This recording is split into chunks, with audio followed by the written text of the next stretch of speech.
Hello, and welcome to NightSleepWhisper. Tonight, we embark on a very special and long journey. We are traveling to a world of silence, where a freezing winter storm howls outside the stone walls. But inside, there is only the scent of flickering candles and ancient scrolls. In this epic 50-chapter saga, you will join Thomas the Scribe as he uncovers the century-old secrets of the Iron Abbey. Now, lean back, close your eyes, and let your mind drift. May this mystery, weaving through snowy mountains and ancient halls, carry you into the most peaceful embrace of sleep. Our journey begins now. Thomas pulled his heavy wool coat closer to his body. The wind was very strong and cold. It came from the high mountains. The sky was grey and dark. Small pieces of white snow fell fast and covered the ground. Thomas was a tall man with brown hair and tired eyes. He was 30 years old and worked as a scribe. He traveled for many days to reach this place. He looked up and saw the Iron Abbey. The abbey sat on a high hill. It had very tall walls made of dark grey stone. It looked like a giant sleeping in the snow. There were no lights in the small windows. It was a lonely and quiet place. Thomas felt a little afraid, but he had no other place to go. He needed to work. He was here to copy old books for the monks. His horse moved slowly through the deep snow. The horse was also very tired. Its breath looked like white clouds in the freezing air. Finally, Thomas reached the big wooden doors of the abbey. The doors were very thick and strong. They had heavy iron bars across them to keep people out. Thomas got off his horse. His legs felt weak because he was so cold. He walked to the door and used a heavy metal ring to knock. He waited for a long time. The wind made a loud whistling noise in the trees nearby. He knocked again, harder this time. Finally, a small window in the door opened. A pair of dark eyes looked at him. "Who are you?" A deep voice asked from behind the wood. "My name is Thomas," he answered. "I am the scribe from the city. The abbot invited me to work in the library." The small window closed. Thomas heard the sound of heavy metal moving. The big doors opened slowly. A man stood there. He was a monk. He wore a long brown robe. He held a small lamp. The light from the lamp moved back and forth in the wind. "Coming quickly," the monk said. "The storm is getting worse." Thomas led his horse inside the courtyard. The walls were very high here. They blocked some of the wind. The monk closed the doors and locked them with a large iron key. "I am Brother Andrew," the monk said. He did not smile. "You are late, Master Thomas. We expected you yesterday." The snow made the roads very difficult. Thomas said. His hands were shaking from the cold. "Follow me." Brother Andrew said. "The horse can go to the stable. A servant will care for it. Then, you must go to the great hall. The guests are already there." Thomas looked around the dark courtyard. The abbey felt very old and heavy. He saw shadows moving in the windows above. He felt that many eyes were watching him. This was going to be a long, difficult winter. Thomas followed Brother Andrew through a long, dark hallway. The walls were cold and damp. Finally, they entered the great hall. This room was very different. It was the largest room in the abbey. A massive fire burned in a stone fireplace in the center of the hall. The orange light from the fire danced on the walls. Long wooden tables stood in rows. Many monks sat there, eating their simple dinner of bread and warm soup. Suddenly, the large doors at the front of the hall opened wide. The cold wind blew into the room for a moment. A group of men walked inside with purpose. They did not wear the simple brown robes of the monks. These men wore shining metal armor and bright red coats. They were soldiers. They carried long swords at their sides. In the middle of the soldiers was a very tall, powerful man. He wore a heavy cloak made of expensive black fur. A thick gold chain hung around his neck. This was Duke William. He was one of the most powerful men in the country. His face was hard and stern. He had a short grey beard and eyes that seemed to see everything. He did not look like a man who smiled often. Duke William walked toward the center of the room. Every step his heavy boots took made a loud, solid noise on the stone floor. He did not wait for an invitation. "Where is the abbot?" the Duke demanded. His voice was deep and filled the entire hall. It was the voice of a man used to giving orders. An older man stood up from the main table. He was thin and had a very kind, tired face. This was Abbot Peter. He wore a silver cross around his neck. He walked slowly toward the Duke and bowed his head with respect. "I am here, my lord," Abbot Peter said quietly. "Welcome to the Iron Abbey. We did not expect a guest of your rank during such a terrible storm." The Duke pulled off his wet leather gloves. He tossed them onto a nearby table. "The weather is impossible," the Duke said. "The mountain pass is blocked by snow. My men and I need fire, food, and beds. We will stay here until the paths are clear." The abbot nodded, but Thomas noticed that the old man's hands were shaking slightly. "Of course, my lord. We will prepare the guest rooms immediately." The Duke's guards did not relax. They stood in a circle around their master. Their hands stayed near the handles of their swords. They looked at the monks with suspicion. They looked at the dark corners of the hall. Thomas sat at a small table in the corner, trying to stay quiet. He saw the way the guards watched everyone. It was clear that the Duke felt he was in danger, even inside a house of God. Thomas realized that the peace of the abbey was now gone. The Duke brought the outside world with him, and the outside world was full of secrets and enemies. The monks sat in long rows at the wooden tables. Thomas sat at the end of a table near the wall. A monk placed a bowl of hot vegetable soup and a piece of brown bread in front of him. The soup was hot and smelled of onions and salt. Thomas was very hungry from his long journey. He began to eat. In the abbey, there was a strict rule. No one spoke during dinner. A monk stood at a small wooden desk at the front of the room and read from a holy book. His voice was the only sound in the large hall.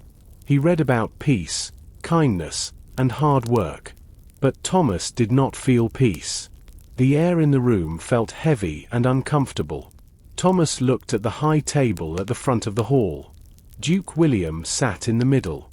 He did not like the simple food of the monks. He took one bite of the soup and stopped. He pushed his bowl away with a fast movement of his hand. The Duke looked at the abbot with an angry expression. The abbot looked down at his own plate. He did not want to meet the Duke's eyes. The Duke's soldiers stood behind their master. They did not sit and they did not eat. They kept their hands on the handles of their swords. They looked at every monk in the room with suspicion. One soldier, Sir Richard, was especially tall. He had a long scar on his cheek. He looked at Thomas. Thomas quickly looked back at his soup and did not look up again. The fire in the center of the hall started to die down. The orange light became dim. The shadows of the soldiers on the stone walls looked like large, dark monsters. Thomas felt a chill that was not from the cold wind outside. He felt that the Duke and the abbot had a dark history. They looked like two men who shared a dangerous secret. The abbot finally looked up. He moved his lips as if he wanted to speak softly to the Duke. The Duke did not wait for him. He shook his head and stood up suddenly. The heavy wooden chair moved back and scraped against the stone floor. The noise was very loud in the quiet room. The Duke did not say a word to the abbot. He walked out of the great hall with his head held high. His soldiers followed him like shadows. Abbot Peter sat alone at the high table. He looked very old and very tired. His face was white, like the snow outside. Thomas finished his bread and stood up. He felt that something bad was going to happen in this abbey. He wanted to go to his room and lock the door for the night. Brother Andrew came to Thomas. "I will show you to your room now," the monk whispered. "It is a small room near the library. It is quiet there." Thomas followed the monk out of the hall. He looked back one last time. The fire was almost out, and the great hall was full of darkness. The sun rose slowly over the Iron Abbey. The light was weak and pale against the white snow. Inside the stone walls, the air remained very cold. Thomas woke up in his small room near the library. The bed was hard, and he had only one thin blanket. He put on his heavy coat and walked toward the great hall for the morning meal. As he walked through the long stone hallway, he noticed something was wrong. Usually, the abbey was very quiet in the morning, but now he heard many fast footsteps. He saw two soldiers running toward the guest wing. Their metal armor made a rhythmic noise as they moved. Thomas followed them at a distance. A group of people stood outside the Duke's bedroom door. Sir Richard, the tall guard with the scar, was there. He looked very angry and also very afraid. He hit the heavy oak door with his closed fist. The wood made a deep, solid noise that echoed through the hallway. "My lord," Sir Richard shouted, "it is late. Please open the door." There was no answer from inside the room. The hallway became very quiet. Thomas stood near a stone pillar and watched. Abbot Peter arrived a moment later. He looked like he had not slept at all. His eyes were red and tired. "What is the matter, Sir Richard?" the abbot asked. "The Duke does not answer," the knight said. He tried to turn the heavy iron handle, but it did not move. "The door is locked. I can see the iron bolt through the small gap. It is pushed shut from the inside." The abbot looked at the door. Perhaps he is still tired from his long journey in the snow. He is an older man. He needs his rest. He never sleeps past the sunrise. Sir Richard replied. His voice was shaking now. "He is a soldier. He wakes up early every day of his life. Something is wrong. I can feel it." The other guards looked at each other. One of them leaned his ear against the wood. He stayed very still for a long time. He did not hear any breathing. He did not hear the sound of a person moving in bed. He did not hear a fire in the fireplace. "We must open this door now," Sir Richard said. He looked at the abbot. "Do you have a second key?" "No," the abbot said. "That room only has one key, and the bolt is very strong. If the bolt is closed from the inside, a key will not help us." Sir Richard stepped back. He put his hand on the hilt of his large sword. "Then we must break it. I will not wait any longer." The monks who were watching looked worried. Breaking a door in the abbey was a very serious thing. It was a place of peace, but the peace was about to end. Thomas felt a cold weight in his stomach. He knew that whatever was behind that door would change everything. Sir Richard looked at his men. Two guards stepped forward. They were strong men with wide shoulders. They stood side by side in front of the heavy oak door. The hallway was very quiet. Everyone held their breath. "On my command," Sir Richard said. His face was very pale. The guards ran toward the door together. The sound of their heavy shoulders hitting the wood was very loud and echoed through the stone corridor. The door did not move the first time. They stepped back and tried again. This time, there was a sharp noise of breaking wood. The iron bolt began to bend under the pressure. One more time, they threw their full weight against the door. The wood finally gave way. The door swung open and hit the interior wall. The room was dark and very cold. The fire in the fireplace was nothing but cold, grey ash. The heavy curtains over the windows were closed, so no light entered the room. Thomas stood at the back of the crowd, but he could see into the room over the soldiers' shoulders.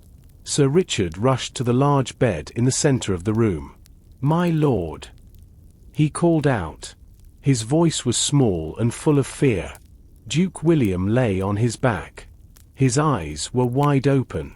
They looked at the wooden ceiling above him. His face was a strange, grey color, and his skin looked like old paper. His mouth was slightly open as if he wanted to say one last word. Sir Richard reached out and touched the Duke's hand. He pulled his hand back quickly. "He is as cold as stone," Sir Richard whispered. He turned to the other guards. "The Duke is dead." The abbot walked slowly into the room. He looked at the body and then closed his eyes. He made the sign of the cross over his chest. "May God have mercy on his soul," he said quietly. Sir Richard looked around the room. He was a trained soldier, and he began to look for signs of an attack. He looked for blood on the sheets. He looked for a struggle. He looked for a weapon on the floor. "There is no blood," Sir Richard said. He looked at the floor and the bed. "There is no sword. There is no knife. There is no mark on his body." Thomas looked at the windows. They were small and high up.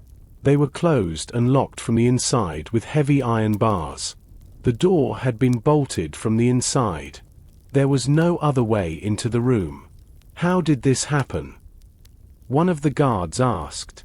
The room was a locked box. No one could enter. No one could leave. Thomas noticed a small table next to the bed.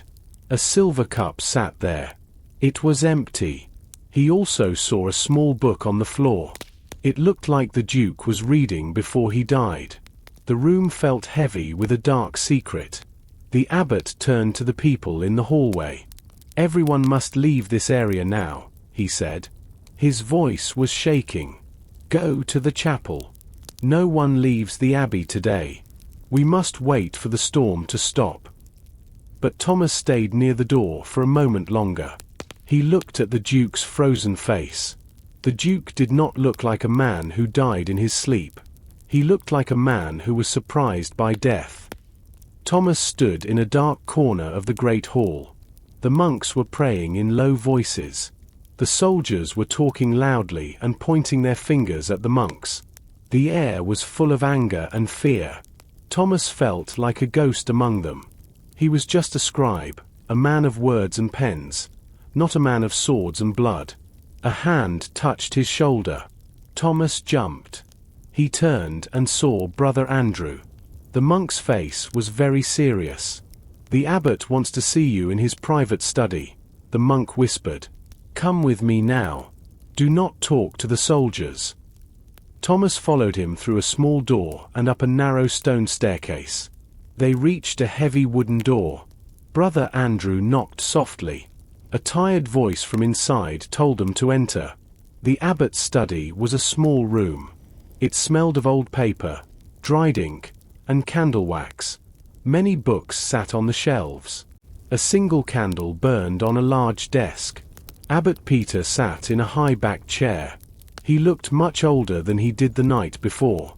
His hands were clasped together on the desk. "Sit down, Thomas," the abbot said. His voice was a thin whisper. Thomas sat on a small wooden stool. "I am sorry about the Duke, Father. It is a terrible thing." The abbot sighed. He leaned forward into the candlelight. "It is more than a terrible thing, Thomas. It is a disaster. Duke William was a man with a lot of power. He was a close friend to the king.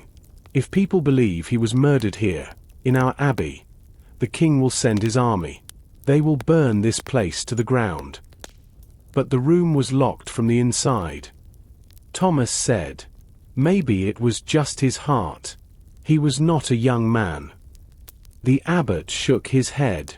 "Sir Richard does not believe that. He thinks one of my monks is a killer.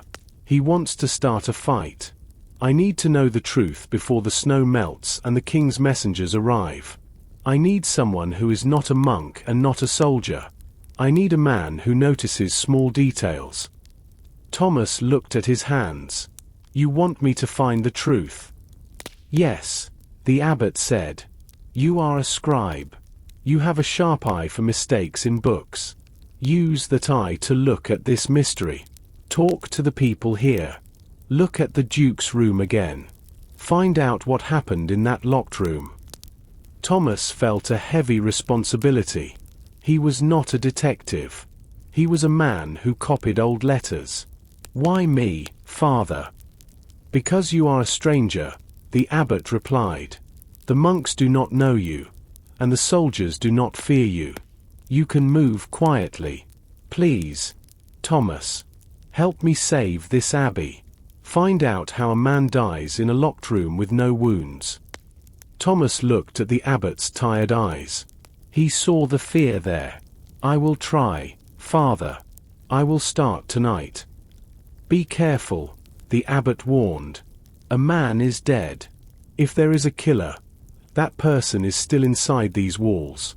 The storm has trapped us all together." Thomas waited in the shadows near the guest wing. He watched the two guards standing outside the Duke's broken door. The men looked tired and hungry. After a short time, a third soldier came to replace them. They talked for a moment about the cold weather and the lack of good ale in the abbey. Then, the two guards walked away toward the great hall to get their lunch. The new guard was a young man. He looked bored. He leaned against the stone wall and closed his eyes for a second. Thomas knew this was his chance. He did not walk directly to the door. Instead, he walked through a side door that led to a small balcony overlooking the hallway. From there, he waited until the guard turned his back to watch the stairs. Thomas moved quickly and quietly. He slipped into the Duke's room before the guard could turn around. The room was even colder than before. The monks had already moved the Duke's body to the chapel to prepare it for a funeral. The large bed was empty, but the sheets were still messy and twisted. The smell of old candles and a faint, bitter scent hung in the air. Thomas felt his heart beating fast against his ribs. He had to be quick. He started his search at the small table where the silver cup sat. He picked up the cup and smelled it. It had a strange, sharp odor, like old fruit or dead leaves. He put it back carefully. Next, he looked at the book on the floor. It was a book about the history of kings. There was nothing unusual about it. Thomas moved to the bed. He pulled back the heavy wool blankets. He looked under the bed frame, but he only saw dust and a small piece of blue glass. He picked up the glass and put it in his pocket. Then, he reached for the large feather pillow. When he lifted it, something small and bright caught the light of the grey afternoon. It was a key. It was made of polished silver and was no bigger than a man's thumb. The top of the key was shaped like a small bird with its wings open. It was a very beautiful and expensive object. It did not look like a key for a large, heavy door. It looked like a key for a jewelry box or a private chest. Thomas held the key in his hand. Why was it under the pillow? Did the Duke hide it there before he died? Or did someone else put it there? Thomas knew the Duke's men searched the room, but they were looking for an assassin or a weapon. They were not looking for a small silver bird. Suddenly, Thomas heard the sound of heavy boots on the stone floor outside. The guard was moving. Thomas quickly put the silver key into a small leather pouch inside his coat. He looked around the room one last time. He saw a small wooden wardrobe in the corner, but he did not have time to check it. He stepped behind the broken door. As the guard walked past the entrance to look down the other side of the hallway, Thomas stepped out and walked in the opposite direction. He did not look back. He walked until he reached the library. His hands were shaking, but he felt a spark of hope. He had the first clue. Thomas walked to the abbey's infirmary. This was the place where the sick monks went to rest. The room was warm and smelled strongly of dried flowers, honey, and old herbs. Bundles of plants hung from the wooden ceiling. On the walls, there were many small shelves with glass bottles of different colors. Brother John, the abbey healer, was a short man with a very round face and large, kind eyes. He was busy washing his hands in a stone bowl. The Duke's body lay on a long table in the center of the room. A white cloth covered most of the body. "Brother John," Thomas said quietly, "the abbot sent me. I want to ask you about the Duke." The healer looked up and sighed. He looked very tired. "It is a dark day, Master Thomas. I have looked at the Duke's body for 2 hours. It is very strange." Thomas walked closer to the table. "Did you find any marks? A small cut? A bruise?" "No," Brother John said. He pulled back the white cloth to show the Duke's neck and chest. "His skin is perfect. There are no holes from a knife. There are no marks from a rope. His heart simply stopped beating. But his face, look at the color." Thomas looked closely. The Duke's skin was a dull, dark gray, almost like the color of lead. "I have seen men die of old age." Brother John continued. "Their skin is pale and white. But this gray color is different. And there is the smell." The cup in his room smelled bitter. Thomas said, "Like old leaves." Brother John nodded. "I smelled it too. I also smelled his breath. It is a very specific scent. It is the scent of a rare plant called winter's breath. It grows only in the deep parts of the forest, far from here. It is a very dangerous poison." Thomas felt a cold shiver. "How does it work?" "It is very clever," the healer explained. "If you put a few drops in wine, the person feels nothing at first. They go to sleep. Then, the poison stops the heart very slowly. By the time the sun rises, the person is dead. It looks like a natural death, but the gray skin tells the truth." "Who has this plant in the abbey?" Thomas asked. Brother John looked at his shelves. His face became very worried. "I keep a small bottle of the oil for medicine. In very small amounts, it can help a person sleep if they are in great pain. I checked my shelf this morning." The healer pointed to an empty space between 2 blue bottles. "My bottle of winter's breath is gone, Thomas. Someone stole it from this room yesterday."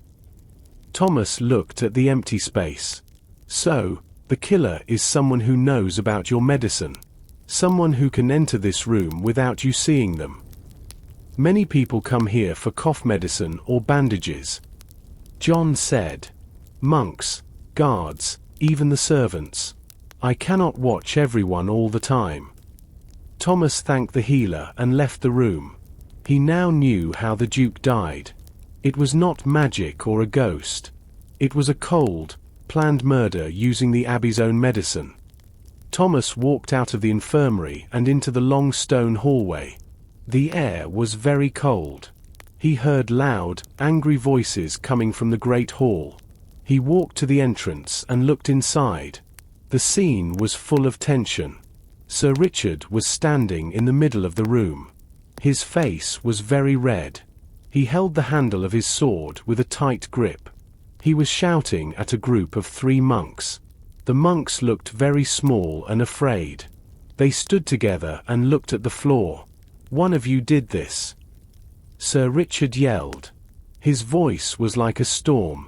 "My master was a strong and healthy man. He did not just die in his sleep. You monks hate him. You hate him because he wanted the abbey's land for the king." A small monk tried to speak.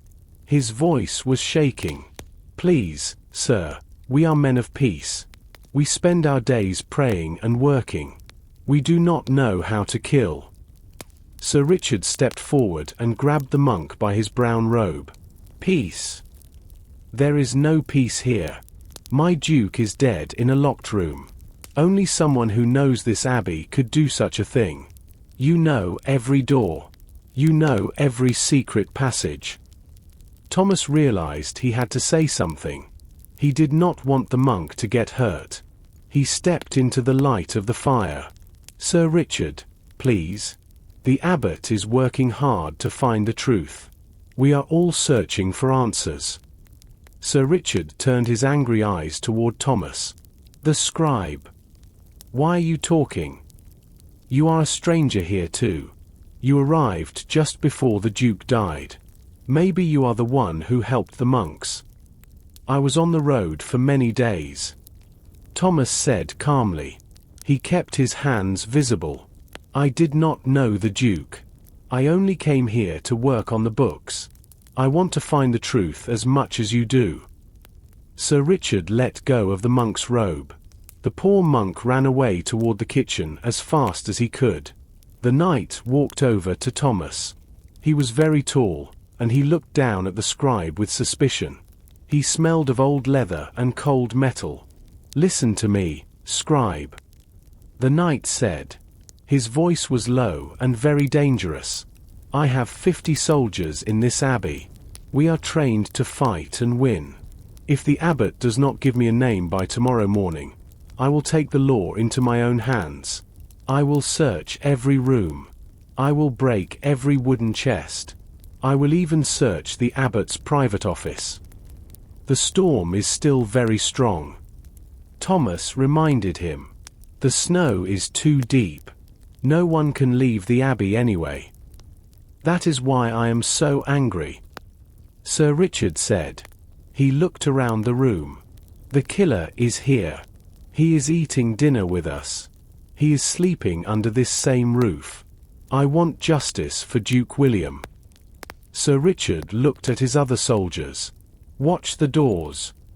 No monk goes to the library or the cellar without a guard. We are in charge of the Iron Abbey now. Thomas watched the soldiers move to the exits. The monks looked terrified. The abbey was no longer a place of prayer. It felt like a prison. Thomas needed to find more clues quickly. He thought about the small silver key in his pocket. He had to find what it opened before Sir Richard started a war inside the walls. Thomas lay on his hard wooden bed. But sleep did not come. The image of the Duke's grey, frozen face stayed in his mind. He reached into his pocket and touched the small silver key. It was cold and smooth. He wondered what it opened. Was it a chest full of gold, or a box full of dangerous secrets? He knew he could not wait until the morning to find out. Sir Richard was losing his patience, and the abbey was becoming a dangerous place. He stood up and put on his heavy leather boots. He did not light a candle because he did not want the guards to see the light under his door. He opened his door very slowly. The metal hinges made a long, thin complaining noise. But the hallway was empty. He stepped out into the darkness. The stone floor was like ice. Only a few small oil lamps burned on the walls, and their light was weak and yellow. Thomas moved quietly, keeping his back against the cold stone wall. He reached a corner and stopped. He heard a very soft sound. It was the sound of heavy fabric rubbing against the wall. Someone was moving nearby. Thomas looked around the corner. A tall figure stood at the end of the long hallway. The person wore a long, dark cloak with a large hood. The hood covered the person's face completely, hiding it in shadow. The figure held a small lantern, but the flame was turned very low. The person did not move like a soldier. The Duke's guards walked with heavy, loud steps and clanking armor. This person moved like a ghost, light and fast. The hooded figure turned a corner and headed toward the library. Thomas felt a mix of fear and curiosity. Was this the killer returning to the scene of a crime? Or was it a monk with a secret? He decided to follow the shadow. He stayed far back in the darkness, moving only when the figure moved. He watched as the hooded person reached the large, arched doors of the library. The figure stopped and looked back. Thomas froze against a stone pillar. He held his breath and stayed perfectly still. He could hear his own heart beating fast in his ears. After a few seconds, the figure seemed satisfied that no one was there. The person pushed the library door open. The heavy wood moved slowly, and the figure slipped inside, closing the door quietly behind them. Thomas waited for a minute. The hallway was empty and silent again. The wind outside made the glass in the windows rattle in their metal frames. He knew the library was a place of many rooms and thousands of books. It was easy to hide there. He also remembered the silver key in his pouch. Perhaps the figure was looking for the same thing he was. He walked to the library door and put his hand on the cold iron handle. He had to know who was inside. He pushed the door open just a few inches and looked into the darkness of the great library. The library was a vast, cold room. It smelled of old parchment, dried ink, and many years of dust. Tall wooden shelves reached up toward the dark ceiling. Thousands of books sat on those shelves, their leather covers worn and faded. The air was very still. Thomas stepped inside and waited for his eyes to adjust to the dim light. He saw the faint glow of a lantern far at the back of the room. The hooded figure was moving toward a section of the library that was separated by a heavy iron gate. This was the area for the most valuable and ancient books. The monks called it the Forbidden Library. Only the abbot and the head librarian had the keys to that gate. Thomas moved between the rows of books. He tried to be as silent as a mouse. He saw the figure reach the iron gate. The person pulled a key from their cloak. The metal made a small clicking noise as the lock opened. The hooded figure stepped inside and began to search the shelves quickly. They were looking for something specific. Thomas watched from behind a large wooden desk. The figure stopped at a shelf near the window. They pulled out a large, heavy book and opened it. The light of their lantern moved across the pages. After a moment, the person seemed angry. They closed the book with a sharp noise and put it back. Then, they reached for another book, but this time they did not put it back. They tucked the book under their arm. Suddenly, the figure turned around. Thomas pulled his head back behind the desk. He stayed very still. He heard the sound of the iron gate closing and the lock turning again. The soft footsteps moved away toward a different exit at the side of the library. Thomas waited until he was sure the person was gone. He walked to the iron gate. He looked at the lock. It was a heavy piece of iron work. He did not have the key for this gate.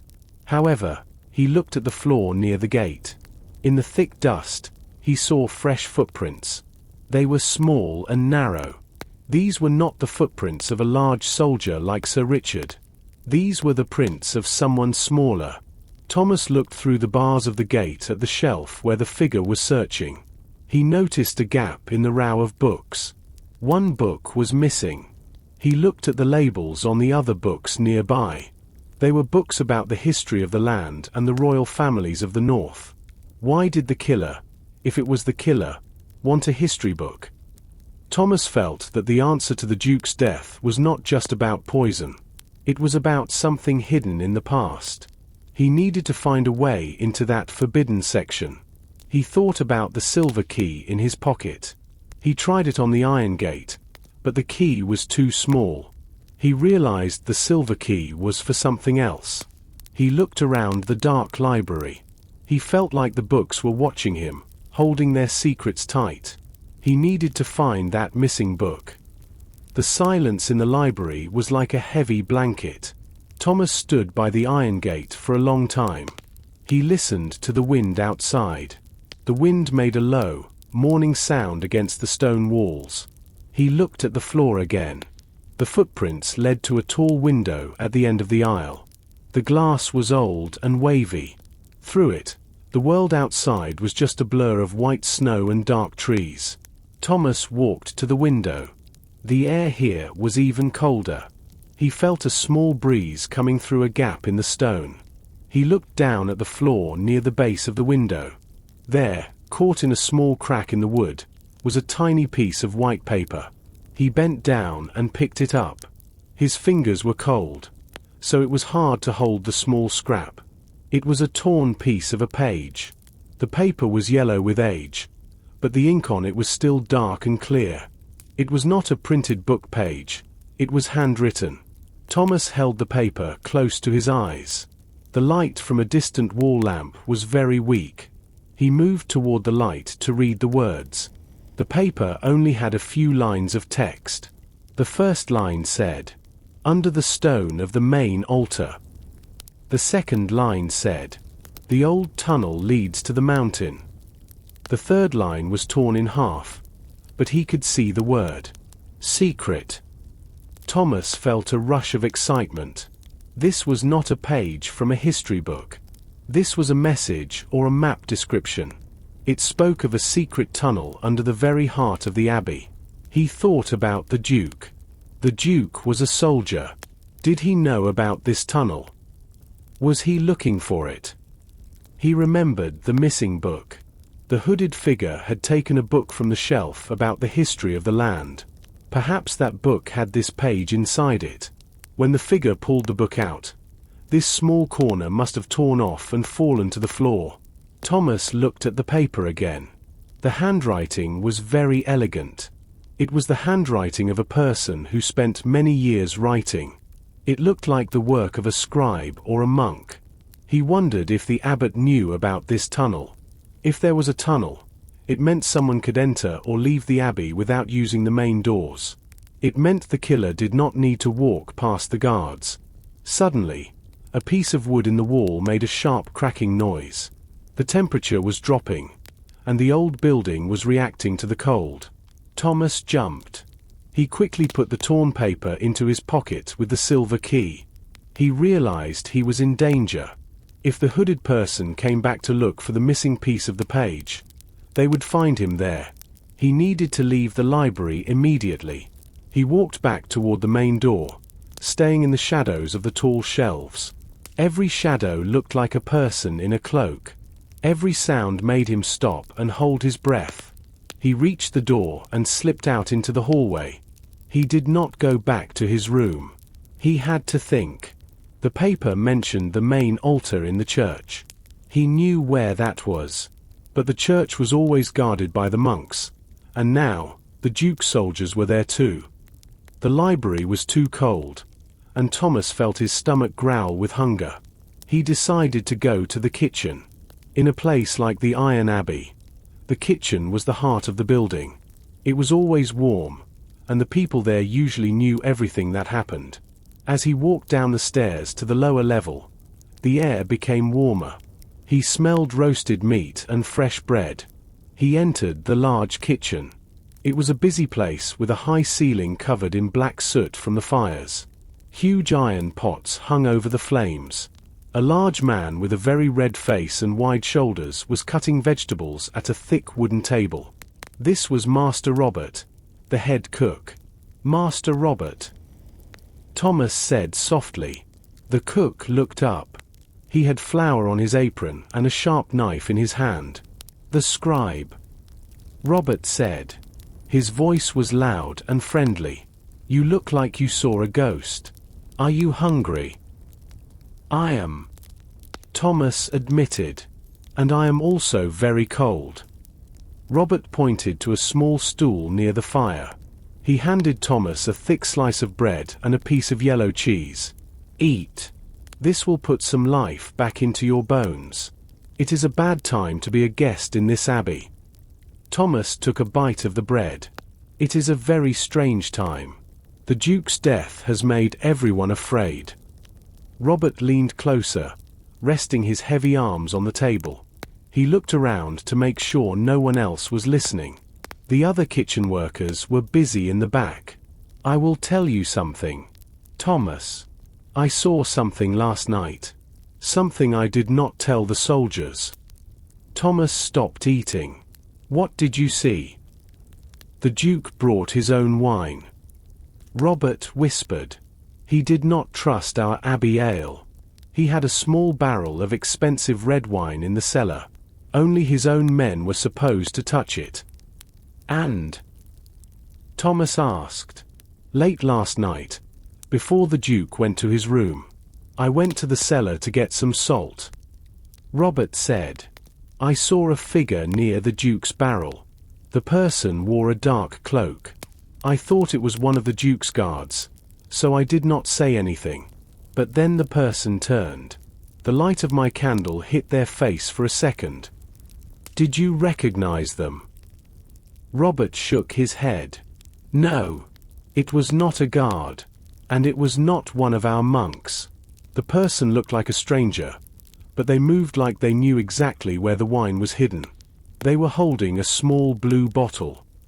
Thomas thought about the blue glass he found in the Duke's room. A blue bottle. "Are you sure?" "Yes," Robert said. "I heard the soft sound of glass touching the wood of the barrel."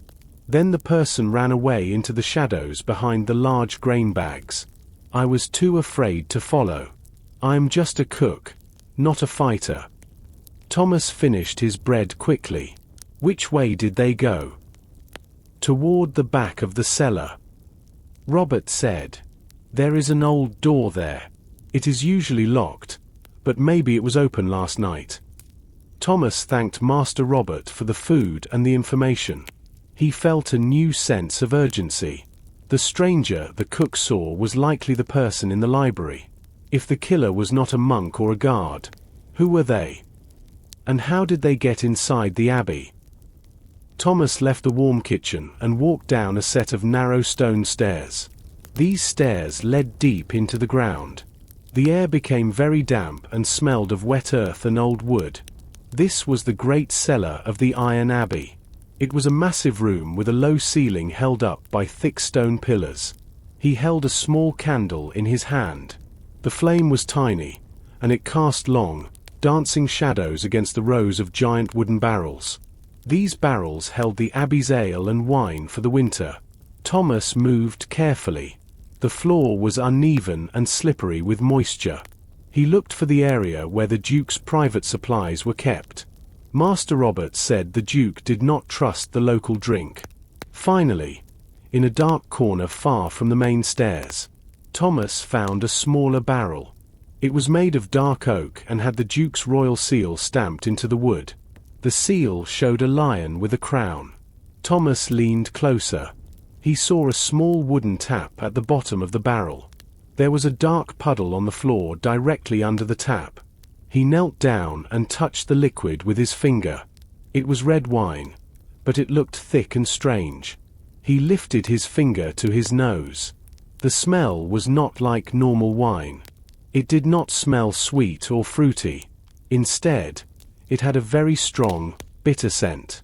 It reminded him of the smell in the Duke's bedroom and the scent Brother John described as winter's breath. This was the source of the poison. Thomas tried to turn the wooden tap. It moved easily, but nothing came out. He knocked on the side of the barrel with his knuckles. The wood made a hollow, empty sound that echoed through the quiet cellar. "It is empty," Thomas whispered to himself.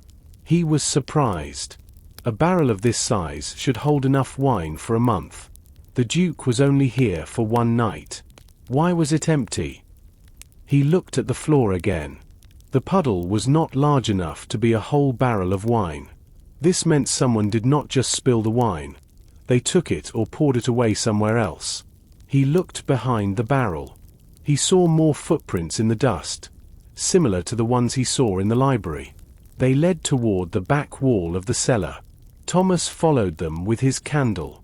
He reached a large stack of heavy grain bags. The bags were tall and filled the space from the floor to the ceiling. He pushed against one of the bags. It was very heavy, but it moved slightly. Behind the bags, he saw the edge of a small wooden door. It was the door Master Robert mentioned. Thomas reached out and pulled on the handle. The door was not locked. It opened with a slow, grinding noise of metal on stone. Behind the door was a dark hole. It was not a room, but the start of a narrow tunnel. The air coming from the tunnel was freezing and smelled of the mountains. Thomas realized this was the secret entrance. The killer used this path to enter the abbey and poison the Duke's wine. Thomas stood at the entrance of the dark tunnel. He wanted to go inside, but his small candle was almost finished. The flame was dancing and ready to die. He knew it was too dangerous to enter a secret tunnel without a proper light. He closed the small wooden door and pushed the heavy grain bags back into place. He had another task. He reached into his pouch and felt the silver key. The key with the small bird wings felt heavy.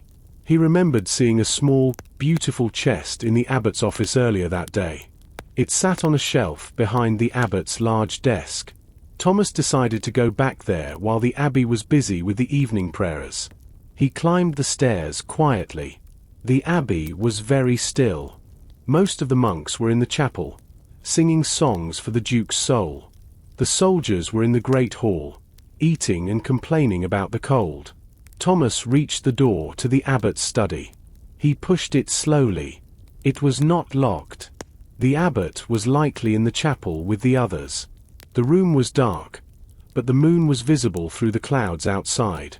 A pale light came through the window. Thomas did not light a candle. He did not want to show his location to anyone in the courtyard. He moved toward the shelf. There it was. The chest was made of dark, polished wood. It had beautiful carvings of leaves and flowers on the sides. In the center of the lid, there was a small silver lock. Thomas took the silver key out of his pouch. His hands were shaking slightly. He put the key into the lock. It fit perfectly. He turned the key. He heard a soft noise of moving metal as the lock opened. Thomas lifted the lid. Inside, there were no gold coins or jewels. Instead, there was a stack of old letters tied with a blue ribbon. There was also a small piece of red wax with a seal on it. Thomas took the letters. He moved closer to the window to use the moonlight. The paper was thin and very old. He untied the ribbon and opened the first letter. The date on the letter was from 20 years ago. He began to read. The letters were not from a stranger. They were letters between the Duke and the abbot. But they did not talk like a lord and a monk. They talked like family. Thomas realized the truth. The Duke and the abbot were brothers. The letters told a sad story. The Duke was the older brother, and he took all the family land and money. The younger brother, Peter, came to the abbey to find a new life. But the Duke was not happy. He wanted the abbey's land too. In the last letter, the Duke threatened to tell a secret about the abbot's past if the abbot did not give him the land. Thomas heard a footstep in the hallway. He quickly put the letters back into the chest and closed the lid. He turned the key and hid it in his pocket. He moved to the shadows behind a large curtain just as the door opened. Thomas stood very still behind the heavy velvet curtain. He held his breath so he would not make a sound. The room was very quiet, except for the whistling wind outside. He heard the sound of slow footsteps on the stone floor. It was Abbot Peter. The old man walked to his desk and sat down with a heavy sigh. He looked at the small wooden chest on the shelf. He did not know that Thomas had just opened it and read the letters. A moment later, another person entered the room. It was Brother Andrew. He closed the door softly. Thomas could hear their voices clearly from his hiding place. The soldiers are getting restless. Father. Brother Andrew said. His voice was full of worry. Sir Richard is asking more questions about why the Duke really came here. He is looking through the guest records. The abbot rubbed his tired eyes with his thin hands. The Duke did not come here for prayer. Andrew. He came for power. Those letters in the chest prove everything. He wanted to take our land. He planned to turn this holy place into a military castle for the king. He already had the royal papers ready in his bag. Thomas listened closely. This was a huge secret. If the abbey became a castle, the monks would have to leave their home. The history of the Iron Abbey would end. The Duke was not just a guest. He was an enemy to their way of life. And the secret? Andrew asked in a low voice. The secret he used to threaten you. The abbot looked toward the window. The moonlight made his white hair shine like silver. The Duke knew about my life before I became a monk. He knew I was not always a man of peace. He was my brother, but he had no love for me. He promised to tell the king about my past mistakes if I did not sign the land over to him. But now he is dead. Andrew whispered. "The threat is gone." "The threat is not gone," the abbot replied. "His widow, Lady Eleanor, will arrive as soon as the snow melts. She is even more ambitious than her husband. And Sir Richard, he knows the Duke had a plan. He is looking for those papers. If he finds them, he will claim this land in the name of the king." Thomas felt a cold sweat on his forehead. The abbot had a very strong reason to want the Duke dead. He wanted to save the abbey and protect his own reputation. But was the abbot a killer? He seemed so kind and fragile. The two monks talked for a few more minutes about the food supplies and the morning prayers. Finally, they stood up to leave. "We must keep the chest safe," the abbot said. "If the soldiers find these letters, it will be the end of us." They left the room and closed the door. Thomas heard the heavy metal key turn in the lock. He was now trapped inside the abbot's study. He looked at the window. It was high up, and the ground below was covered in deep, dangerous snow. He had to find a way to escape before the sun rose. Thomas stood in the dark study and looked at the locked door. He could not stay there until morning. If the abbot found him, Thomas would be a prisoner or worse. He looked around the room for another way out. He pulled a heavy tapestry on the wall. Behind it, he found a very small wooden door. It was a door for servants to bring firewood into the room. Thomas pushed the small door. It opened with a soft scrape against the stone floor. He crawled through the opening and found himself in a very narrow, dusty hallway. This path led him down to the lower floor where the guards were staying. The air here was warmer and smelled of old smoke and leather. He walked quietly toward the wing where the officers slept. He reached a room with a heavy red curtain instead of a door. This was Sir Richard's room. Thomas heard the knight's deep breathing from inside. Sir Richard was asleep. Thomas knew it was dangerous, but he had to find a reason for the knight's anger. He slipped inside the room. The room was messy. Pieces of armor lay on the floor. A large sword rested against a chair. On a small wooden table, there was a pile of papers and a heavy leather bag. Thomas moved to the table. He did not touch the sword. He looked at the papers. Most of the papers were lists of soldiers and horses. But at the bottom of the pile, he found a letter with a dark black seal. The letter was not from the king or the duke. It was from a man in the city who lent money. Thomas read the words slowly. The letter was very clear. Sir Richard owed 500 gold coins to a group of dangerous men. He had lost the money in games of chance. The letter said that if Sir Richard did not pay the money in 1 week, the men would come to find him. 500 gold coins was a huge amount of money. A knight would never have that much money unless he stole it or received it as a reward. Thomas realized why Sir Richard was so desperate. If the Duke lived, Sir Richard remained a poor soldier with a large debt. But if the Duke died, maybe Sir Richard hoped to find the Duke's gold or receive a payment from the Duke's enemies. Or perhaps the Duke found out about the debt and was going to punish him. Suddenly, Sir Richard moved in his bed. He made a low sound in his sleep. Thomas froze. His heart was beating very fast. He stayed perfectly still in the shadows. After a moment, the night became quiet again. Thomas took the letter and put it back exactly where he found it. He did not want Sir Richard to know anyone was there. He walked out of the room as quietly as a cat. He needed to get back to his own room and think. Now he had two suspects, the abbot, who wanted to save the abbey, and Sir Richard, who needed a lot of money to stay alive. Thomas walked back to his room near the library. His legs felt heavy, and his mind was full of dark thoughts. The abbey felt different now.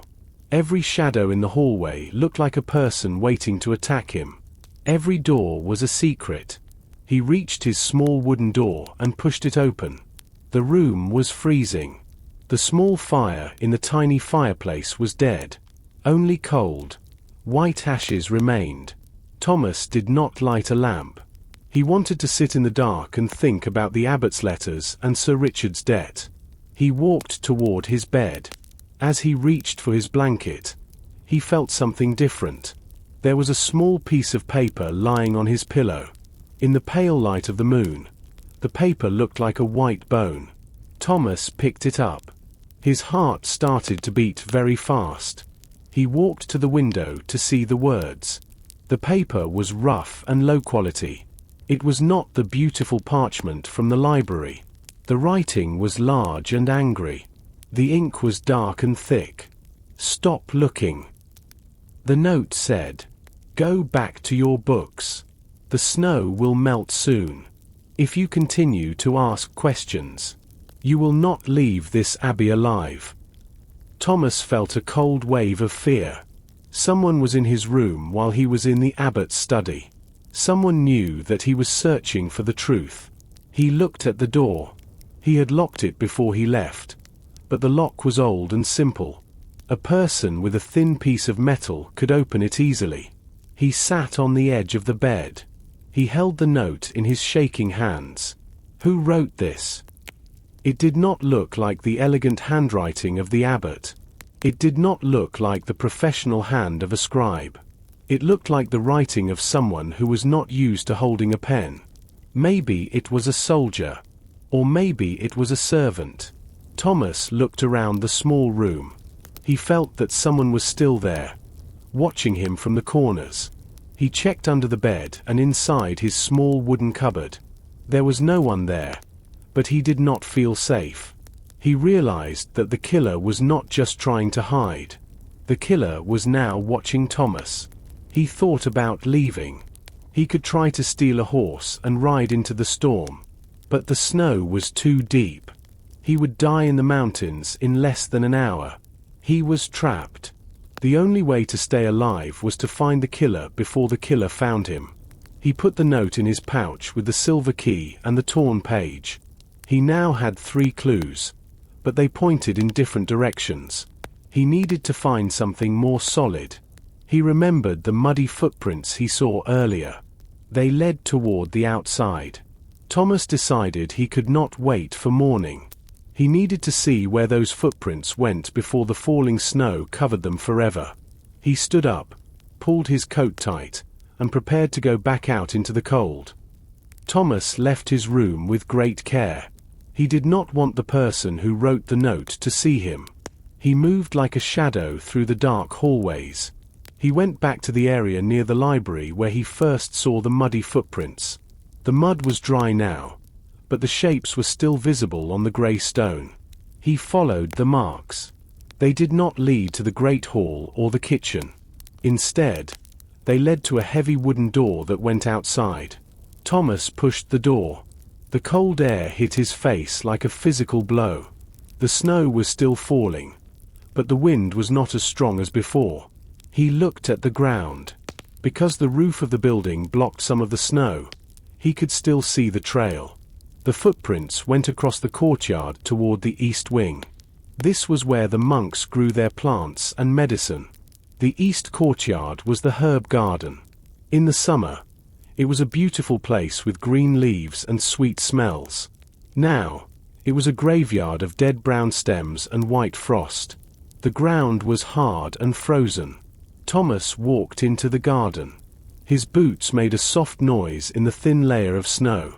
He saw a small wooden shed in the corner of the garden. The door was open just a few inches. It moved back and forth in the wind, making a low scraping sound against the stone floor. Thomas walked to the shed and looked inside. It was full of garden tools. There were shovels, rakes, and many small wooden boxes for seeds. The smell of dried earth and old herbs was very strong here. Thomas looked at the ground near the boxes. He saw a small metal trowel. It was a tool for digging in the dirt. It was lying on a wooden bench, but it was not clean. It was covered in fresh, dark mud. This was very strange. The ground outside was frozen like a rock. No one could dig in the frozen earth. Then he noticed the large wooden boxes inside the shed. Some of these boxes were filled with rich, dark soil. The monks used them to start plants early in the year. He moved to a box at the back of the shed. He saw that the soil inside had been moved recently. Someone had dug a small hole here and then covered it up in a hurry. Thomas reached into the cold soil with his bare hands. His fingers hit something hard and smooth. He pulled it out. It was a small glass bottle. It was made of thick, blue glass. It was exactly like the bottles Brother John showed him in the infirmary. Thomas held it up to the pale moonlight. The bottle was not empty. It was half full of a dark, thick oil. This was the winter's breath. Thomas felt a chill that was not from the winter air. Why would the killer hide the poison here? And more importantly, why was there still some left? The Duke was already dead. If the killer had more poison, it meant they had a second target. Suddenly, a heavy branch broke off a tree nearby under the weight of the snow. The noise was loud in the quiet garden. Thomas turned around quickly. He saw a dark shape moving behind the stone wall of the garden. A person was there, watching him in the dark. Thomas did not wait to see who was behind the wall. He turned and ran back toward the Abbey building. His feet felt heavy in the snow, but fear made him move fast. He did not hear any footsteps behind him, but he did not stop until he reached the heavy wooden door. He slipped inside and pushed the iron bolt shut. He stood in the dark hallway, breathing hard. His chest felt tight. He looked at the blue bottle in his hand. He needed to talk to someone he could trust. He walked back to the infirmary. The room was still warm, and the smell of herbs was a comfort after the cold garden. Brother John was sitting at his desk, reading a large book by the light of a single candle. "Master Thomas," the healer said, looking up with surprise. "It is very late. Why are you awake?" Thomas walked to the desk and placed the blue bottle on the open book. Brother John's eyes went wide. He picked up the bottle with shaking fingers. He opened the top and smelled the liquid inside. "Where did you find this?" John asked in a low voice. "Hidden in a box of dirt in the garden shed." Thomas replied, "Is it the poison?" Brother John nodded. "Yes. It is the oil of the winter's breath. But look, Thomas, there is still a lot of oil in this bottle. The killer only used a small amount for the Duke's wine. They kept the rest." The healer stood up and grabbed his lantern. "Follow me. There is something you must see." He led Thomas to a small, narrow room at the back of the infirmary. This room was very warm because it was next to the kitchen wall. Inside, there were several clay pots with green plants. Brother John pointed to a small plant with very dark green leaves and tiny white flowers that looked like bells. "This is the winter's breath," Brother John said. "I grow it here because it is very rare. It only grows in the high mountains where the air is thin. I use very small pieces of the root to help men sleep when they are dying of pain." Thomas leaned closer. He saw that many of the plant's leaves were missing. The stems were cut with a sharp knife. The cuts looked fresh, perhaps only a day or two old. Someone did not just steal the bottle.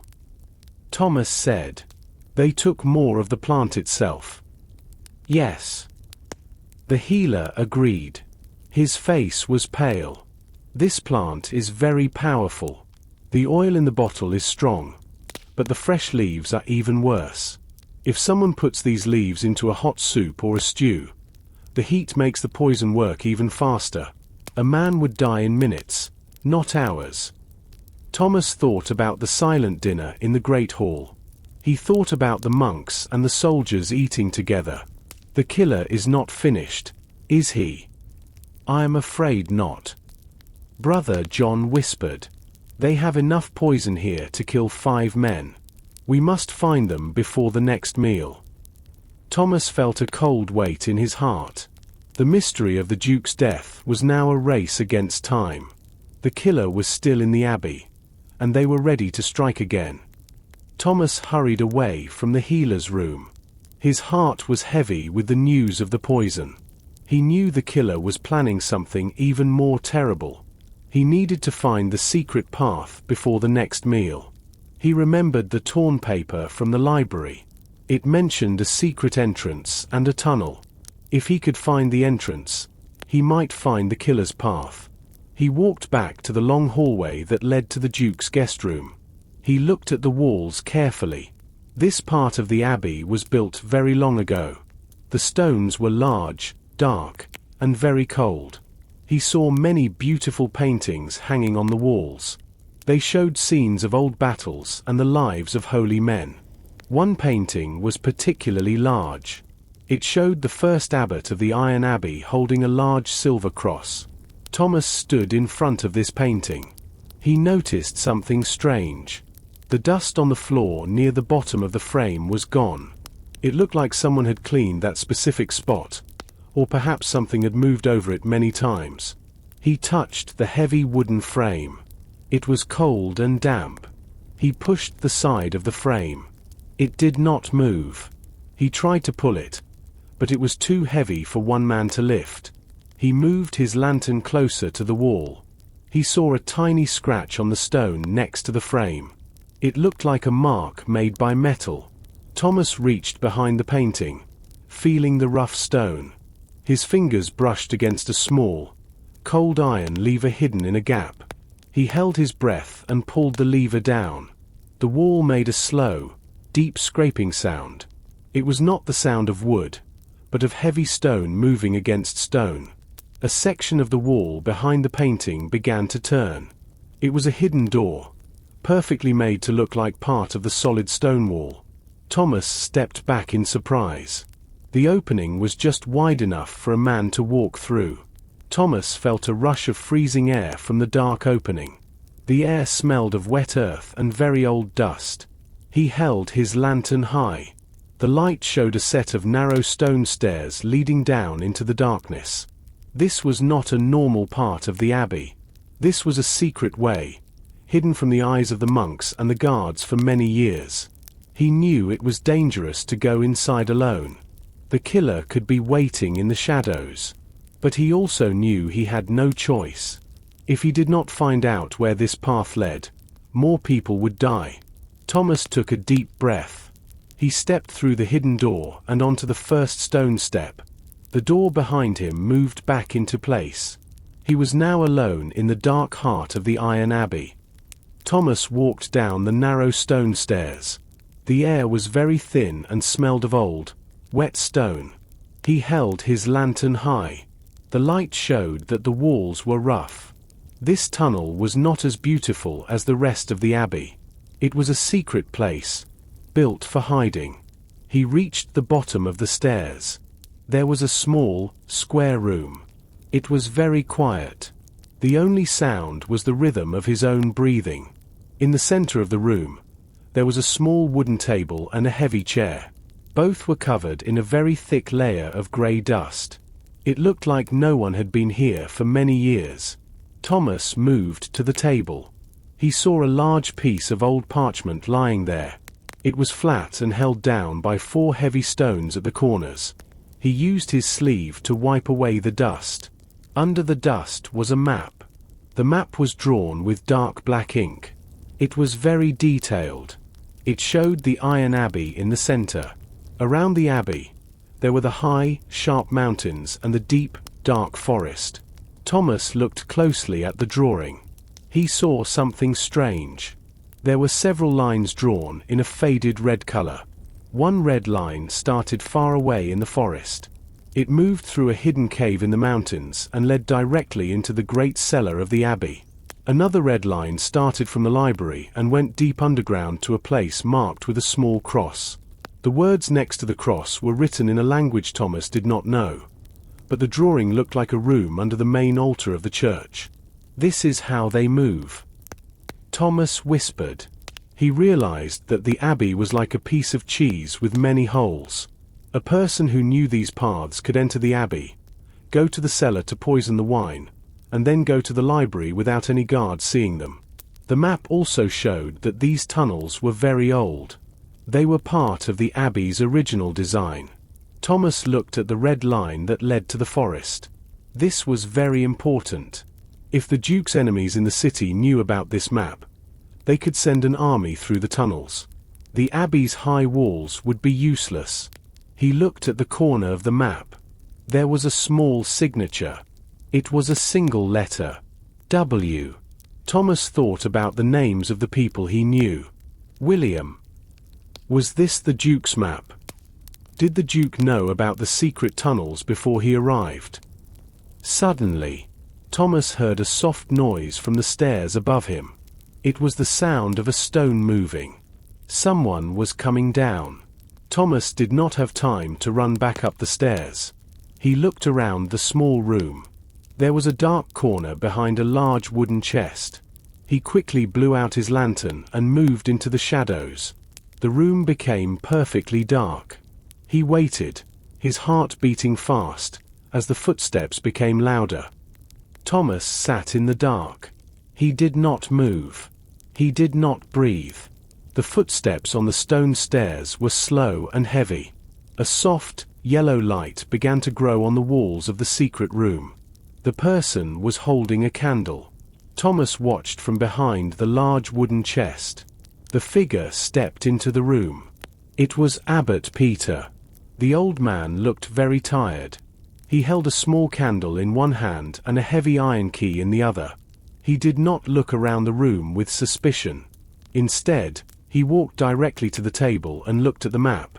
He touched the parchment with a gentle hand. He made a low sound, like a sigh of deep sadness. "I know you are here, Thomas," the abbot said quietly. He did not turn around. "The dust on the floor is moved. You are not a ghost." Thomas felt his face grow hot with embarrassment. He stood up slowly from behind the chest. "I am sorry, Father.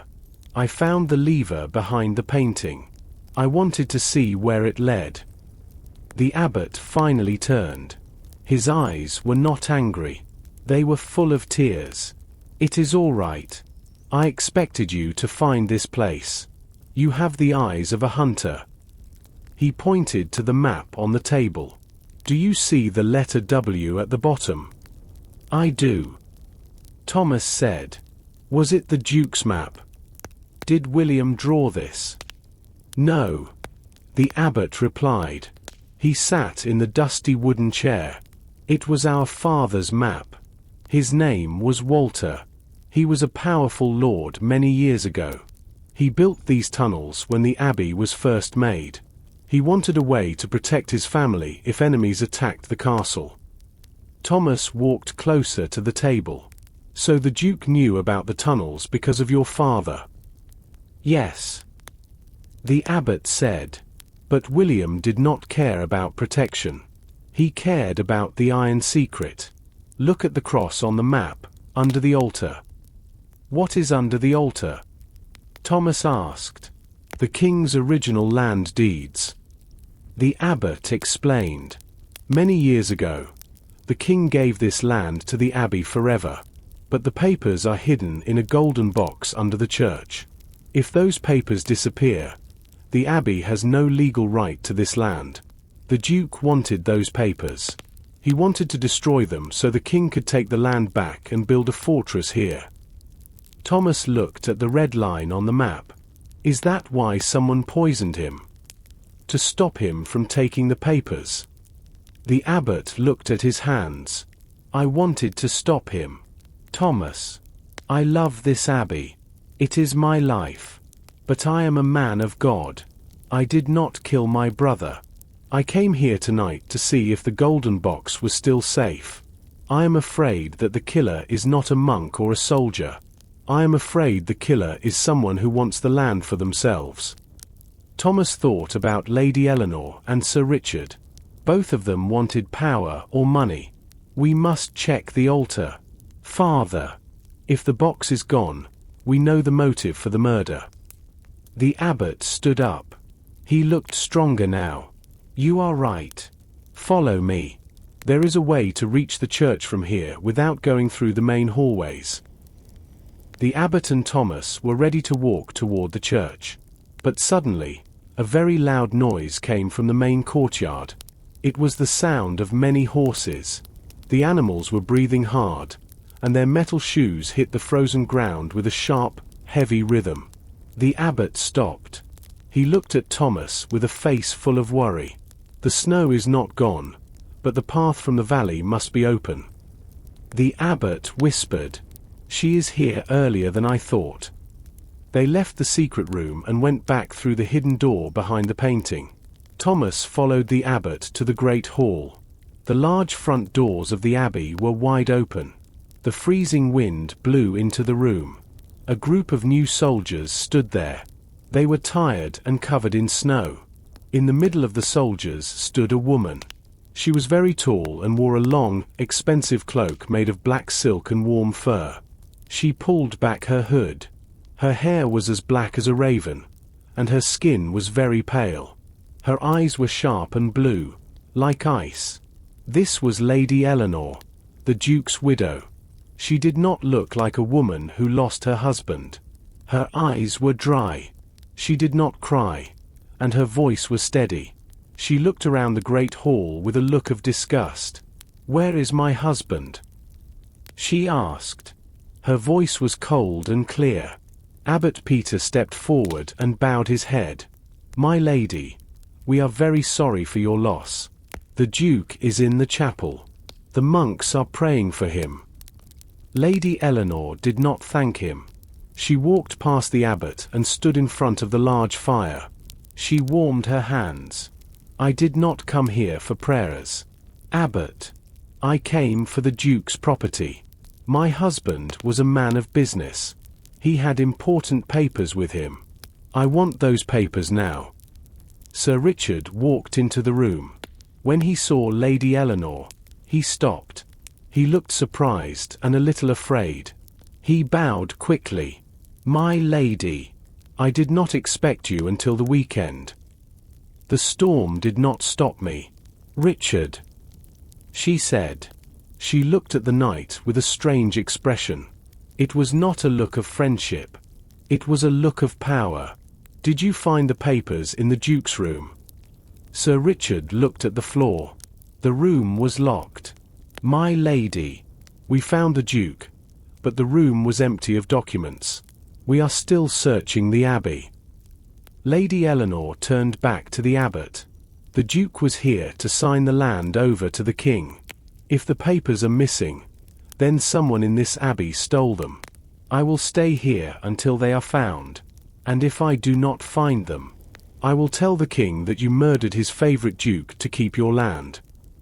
Thomas stood in the shadows of a stone pillar. He watched Lady Eleanor. She was very calm for a widow. She spoke about the land and the papers, but she did not ask how her husband died. She did not ask if he suffered. Thomas realized that the lady was more dangerous than the Duke. She wanted the abbey, and she was ready to use the Duke's death to get it. The mystery was growing. Thomas now had to find the golden box under the altar before Lady Eleanor or Sir Richard found it. If they found it first, the abbey was lost. The great hall was full of the noise of Lady Eleanor's soldiers. Thomas did not want to be seen. He moved quietly into the dark hallway. He had a strange feeling in his stomach. He remembered the small piece of blue glass he found under the Duke's bed on the first day. He still had it in his pocket. He decided to go back to the Duke's room. Now that the room was empty of the body, he might see something he missed before. The door to the Duke's room was still broken. There was no guard outside because they were all busy helping Lady Eleanor. Thomas stepped inside. The room was cold, and the smell of the bitter poison was almost gone. The winter moon was bright, and it poured silver light through the high, barred windows. Thomas knelt on the floor. He crawled on his hands and knees, looking at the stone surface. Near the heavy wooden wardrobe in the corner, he saw a small spark. He reached out and picked up another piece of blue glass. Then he found another, and another. There were 5 small pieces in total. He held the pieces in his hand. He looked at the windows. The glass in the windows was clear and white. It was not blue. He looked at the silver cup on the table. It was metal, not glass. Where did this blue glass come from? Thomas walked to the wardrobe. It was a very old, heavy piece of furniture made of dark oak. He pushed the doors open. Inside, there were only a few of the Duke's spare shirts and a heavy wool cloak. Thomas looked at the floor of the wardrobe. He saw a tiny trail of blue dust. He followed the dust to a small crack in the back of the wardrobe. He pushed his finger into the crack. The wood felt loose. He pushed harder, and a small wooden panel moved. Behind the panel was a hidden space. Inside the space, there was a broken blue glass bottle. Thomas picked up the broken pieces. This bottle was different from the one he found in the garden. This bottle was much smaller, and it was broken into many sharp pieces. It looked like someone had crushed it with a heavy boot. He noticed something else. On one of the larger pieces of glass, there was a small bit of white wax. It looked like the wax from a candle, but it was a different color. It was the same red wax he saw in the abbot's office, the wax used for royal seals. Someone was hiding something in here. Thomas whispered. He realized that the blue glass was not just for poison. Perhaps it held a message or a special liquid to protect a document. If the Duke had the land papers, maybe he hid them in a glass container to keep them safe from fire or water. If someone broke the glass to get the papers, they would leave these small blue pieces behind. Suddenly, Thomas heard a sound in the hallway. It was the sound of a woman's dress rubbing against the stone. It was a soft, rhythmic sound. Lady Eleanor was coming. Thomas did not have time to leave through the door. He quickly climbed into the large wardrobe and pulled the heavy doors shut. He sat in the darkness, surrounded by the smell of the Duke's old clothes, and waited. Thomas sat very still in the dark wardrobe. The wood was cold against his back. He could smell the old leather and dried lavender of the Duke's clothes. He heard the door of the room open. Then, he heard the soft sound of a long dress moving across the stone floor. He was a fool. A woman's voice said. It was Lady Eleanor. She sounded angry. He told me the papers were safe in this room. He said no one would find them. The room was locked. My lady. Another voice replied. It was Sir Richard. I was the first one inside. I looked everywhere. The papers are not here. Thomas held his breath. He heard the sound of a chair moving. Lady Eleanor was sitting down. The abbot is hiding something. Richard. He looks too calm. And that scribe, the one who arrived just before the death. Why is he still here? He says he is working in the library. Sir Richard said. But I do not trust him. I can remove him if you wish. Not yet. Eleanor said. We need to find the golden box first. If the Duke did not have the papers in his room, they must be under the altar. The Duke had a map. Did you find it? No. Richard answered. The map is also missing. There was a long silence. Thomas felt a drop of sweat run down his face. He was afraid they would open the wardrobe. But then, Lady Eleanor stood up. It is too cold in this room. She said. The walls are too thick. I feel like the stones are listening to us. Come. Let us walk in the garden. The guards are at the gates, so no one will hear us there. Thomas heard their footsteps leave the room. The door closed with a firm noise. He waited for a full minute before he pushed the wardrobe doors open. He stepped out and took a deep breath of cold air. He ran to the high window of the room. The window was small and had iron bars, but he could see the garden courtyard below. The moon was very bright on the white snow. He saw two figures walking slowly between the frozen bushes. Lady Eleanor and Sir Richard were standing close together. They were talking quietly. Their heads were close, like two people sharing a dark secret. Lady Eleanor pointed toward the church. Sir Richard nodded. He put his hand on the hilt of his sword. They did not look like a lady and her soldier. They looked like partners in a crime. Thomas realized that Sir Richard was not just a guard. He was working with Eleanor. Did they kill the Duke together? Eleanor wanted the land, and Richard needed money to pay his debts. It was a perfect plan. But they were still missing the papers and the golden box. Thomas knew he had to get to the church before they did. He had to find the secret room under the altar and protect the Abbey's future. Thomas moved through the Abbey like a ghost. He avoided the main hallways where the guards were patrolling. Instead, he used the narrow servants' passages he had discovered earlier.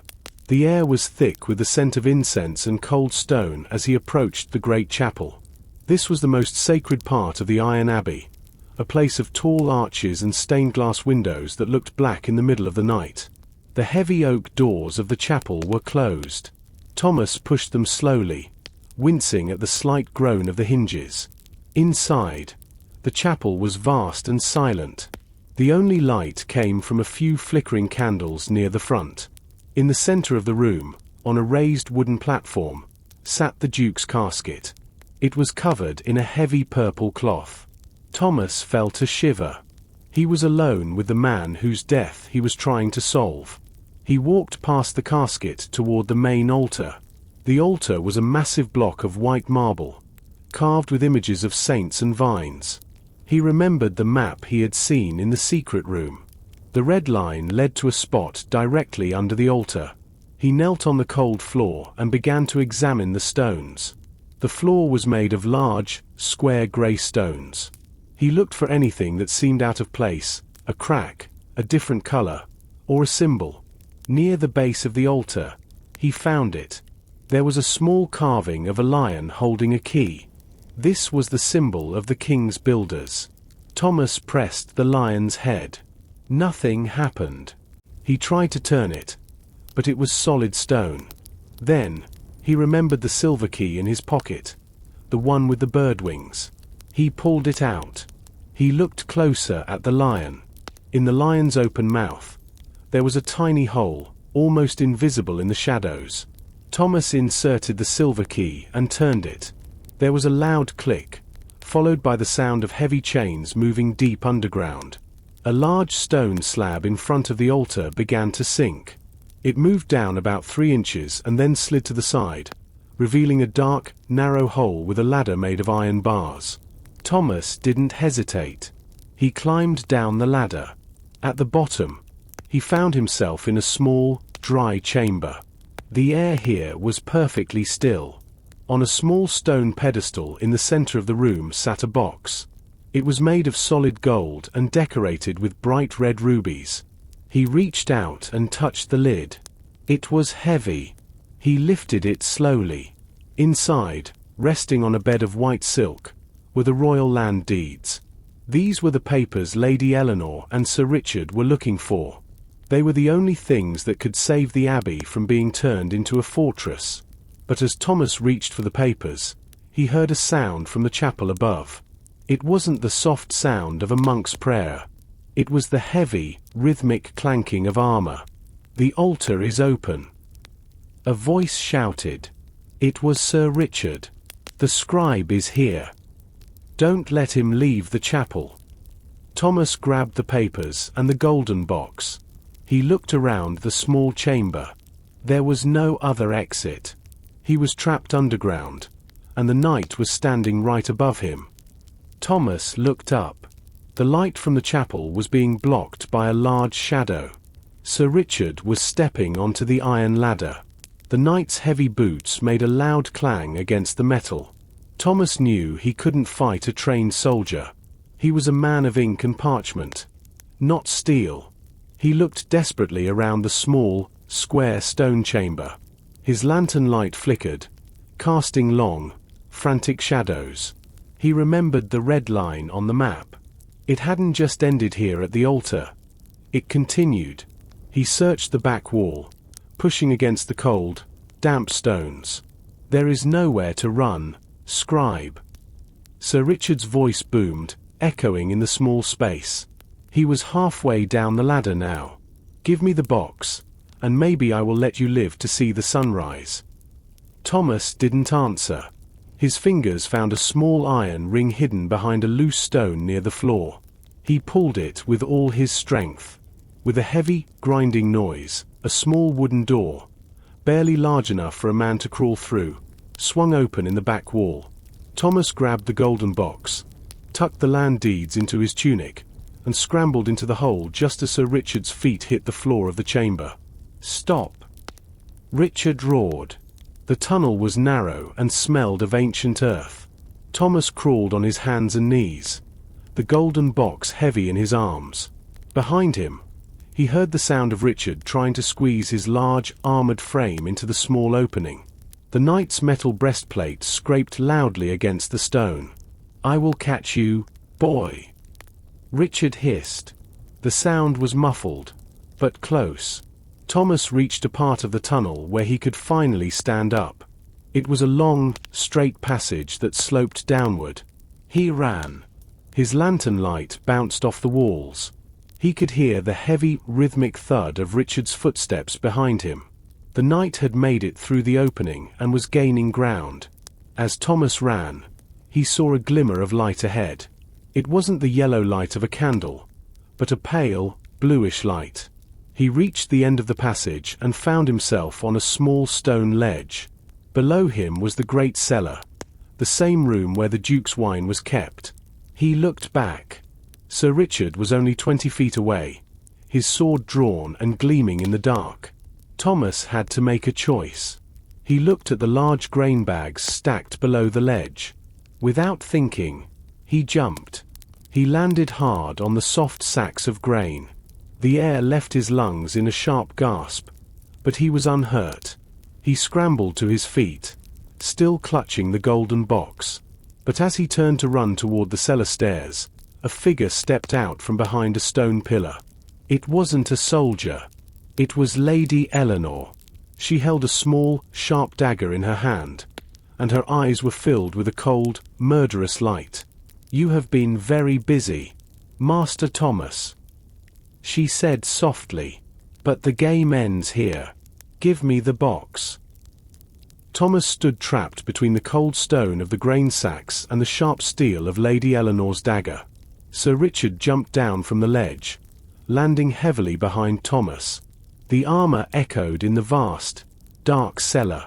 "There is nowhere to run now, Master Scribe." Sir Richard growled, his sword tip hovering inches from Thomas's back. Lady Eleanor stepped closer, the orange light of a distant wall torch dancing in her cold blue eyes. "You are quite clever for a man who lives in books. You found the tunnel, the altar, and the box. But your cleverness ends here. Give me the deeds, and perhaps I will tell the king you died a hero trying to save them from a thief."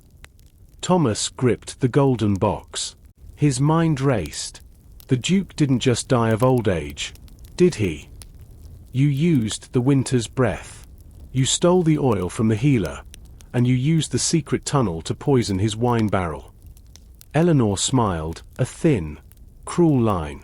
William was a sentimental fool. He wanted to give this land back to the crown to honor the family name.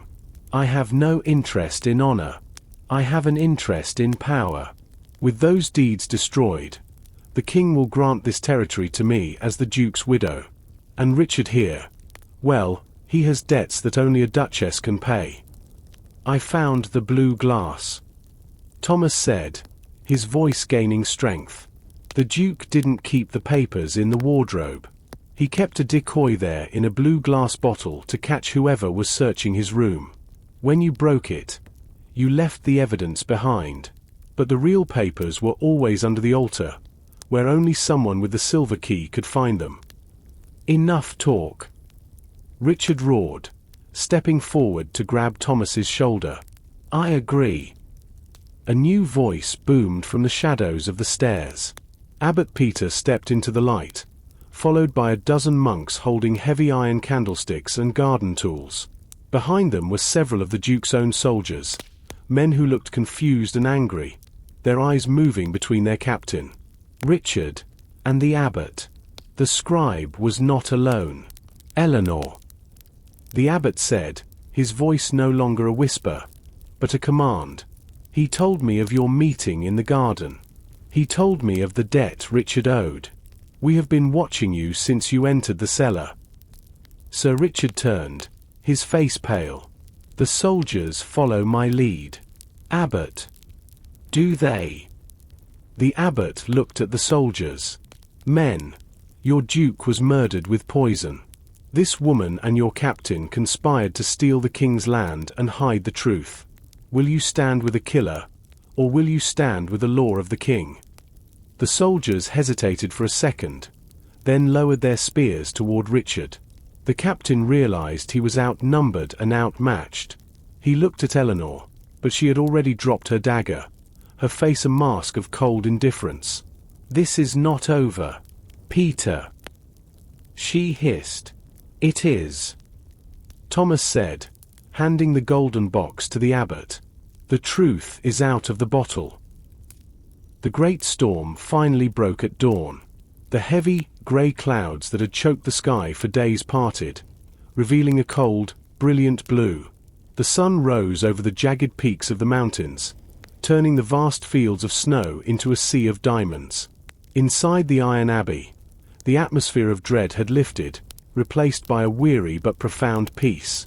Lady Eleanor and Sir Richard were held in separate rooms in the East Tower, guarded by the Duke's most loyal veterans, men who felt betrayed by their captain's treachery. They would remain there until the king's messengers, who were already seen riding through the valley below, arrived to take them to the capital for trial. Thomas sat in the library, the morning light pouring through the tall windows. He was no longer looking for clues or hidden levers. He was back at his desk, a fresh sheet of parchment before him. The royal land deeds had been returned to their golden box and placed back in the secret chamber under the altar, but not before the abbot had made a formal copy to be sent to the king. A soft footstep sounded on the wooden floor. Thomas looked up to see Abbot Peter. The old man looked 10 years younger. The weight of the secret, and the threat to his home, had been lifted from his shoulders. The messengers will be here by noon, the abbot said, placing a hand on Thomas's shoulder. They will take our guests away, and the king will be informed of the truth. The Iron Abbey will remain a house of prayer, not a fortress of war. I am glad, Father. Thomas replied. It is a beautiful place. It would have been a shame to see it changed. The abbot looked at the manuscripts on the desk. You saved us, Thomas. You used your eyes to see what others missed. You saw the blue glass, the silver key, and the hidden debt. You proved that a scribe's mind is just as sharp as a knight's sword. I only looked for the truth, Father. Thomas said modestly. The clues were all there. I just had to put the letters together to form the word. The abbot reached into his robe and pulled out a small leather pouch. It clinked with the sound of gold. This is for your journey. And know that as long as I am abbot, there will always be a place for you here. Our library is vast, and many of our books still need your care. Thomas smiled. I think I will stay a while longer. There is a history of the northern kings that I haven't finished copying yet. As the abbot left, Thomas turned back to his work. He dipped his pen into the dark ink and began to write. Outside, the sound of the monk's morning chant rose into the clear air, a melody of gratitude that echoed through the stone halls.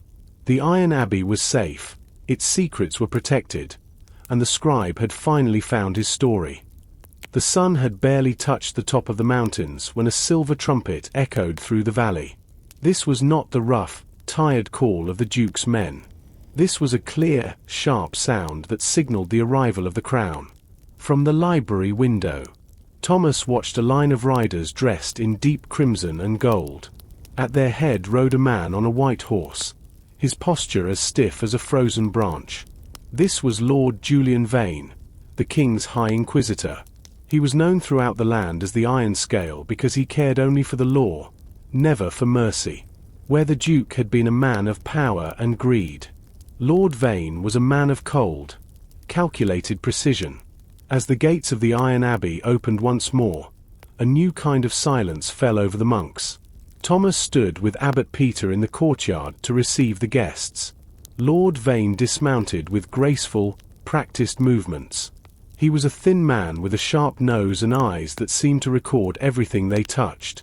He did not bow to the abbot. He merely handed his leather gloves to a servant and looked at the grey stone walls of the abbey. "Abbot Peter," Vane said. His voice was like the sound of dry parchment rubbing together. "The king is displeased. A duke is dead in your care, and rumors of poison have already reached the capital. I am here to ensure that justice is not just done, but seen to be done. The killers are already in our cells, my lord." The abbot replied, his voice steady but humble. "A scribe here, Master Thomas, found the evidence that linked Lady Eleanor and Sir Richard to the crime." Lord Vane turned his cold gaze toward Thomas. Thomas felt as though he were being read like a book. "A scribe. A man who copies the words of others has found the truth that my own scouts missed. That is either very impressive or very suspicious." Vane walked closer to Thomas, his red cloak snapping in the wind. "Tell me, Master Scribe, did you find the truth, or did you simply find a convenient story that protected this abbey? The king is aware of the land deeds. He is also aware that this abbey sits upon something far more valuable than timber and stone." Thomas met the Inquisitor's eyes. "I found the blue glass, my lord. I found the silver key and the hidden tunnel. The evidence speaks for itself." Vane smiled, but the expression did not reach his eyes. "Evidence can be planted like seeds in a garden. Thomas, I will speak with the prisoners myself. And then, I will examine the library. I am told there are records here that date back to the time of the first kings, records that have been lost for centuries." As Vane led his men into the great hall, the abbot leaned toward Thomas. "Be careful, Thomas. Lord Vane does not seek a killer. He seeks a reason for the king to claim the iron secret. He will not leave until he finds it." The great hall, which had only recently been cleared of the Duke's soldiers, was now transformed into a cold court of law. Lord Vane sat at the high table, but he did not eat. Instead, he laid out a set of silver instruments, pens, a magnifying glass, and a small, sharp blade for cutting wax seals. He looked less like a judge and more like a surgeon ready to open a patient. Lady Eleanor was brought in first. She had spent the night in a cell, but her pride was unbroken. Her black dress was dusty, but she held her chin high. She looked at Lord Vane with a small, knowing smile. "My Lord Inquisitor," she said, her voice smooth.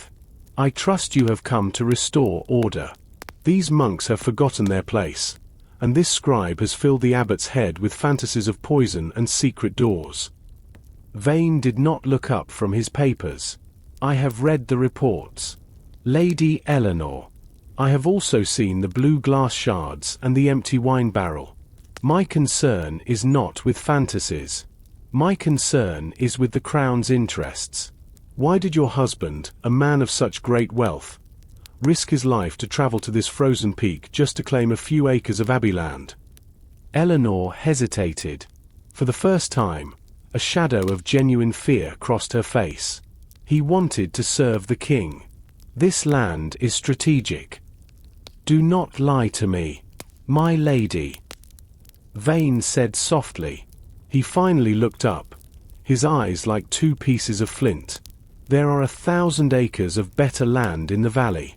The Duke came here because he found a map in the royal archives. A map that spoke of the iron vein, a source of metal so pure it could forge swords that never break. He didn't want the land. He wanted what lies beneath the chapel." Thomas, standing near the back of the hall, felt a cold chill. The Iron Secret was not just a title for the abbey. It was a literal treasure. Vane turned his gaze toward Sir Richard, who was brought in chains. The knight looked broken. His armor had been removed, leaving him in a simple linen tunic. "And you, Captain?" Vane continued. "You helped her. Did you do it for the gold to pay your debts? Or did she promise you a share of the mine?" Richard looked at the floor. "I wanted the money, my lord. I didn't care about the ore. But Eleanor, she said the Duke was going to leave her with nothing once he found the vein. He was going to give the mine directly to the king to win a favor at court." Vane tapped his finger on the table. "So, the Duke dies, the widow takes the land, and the secret of the mine stays with her. A simple plan, but for one mistake, the scribe." Vane signaled for Thomas to approach.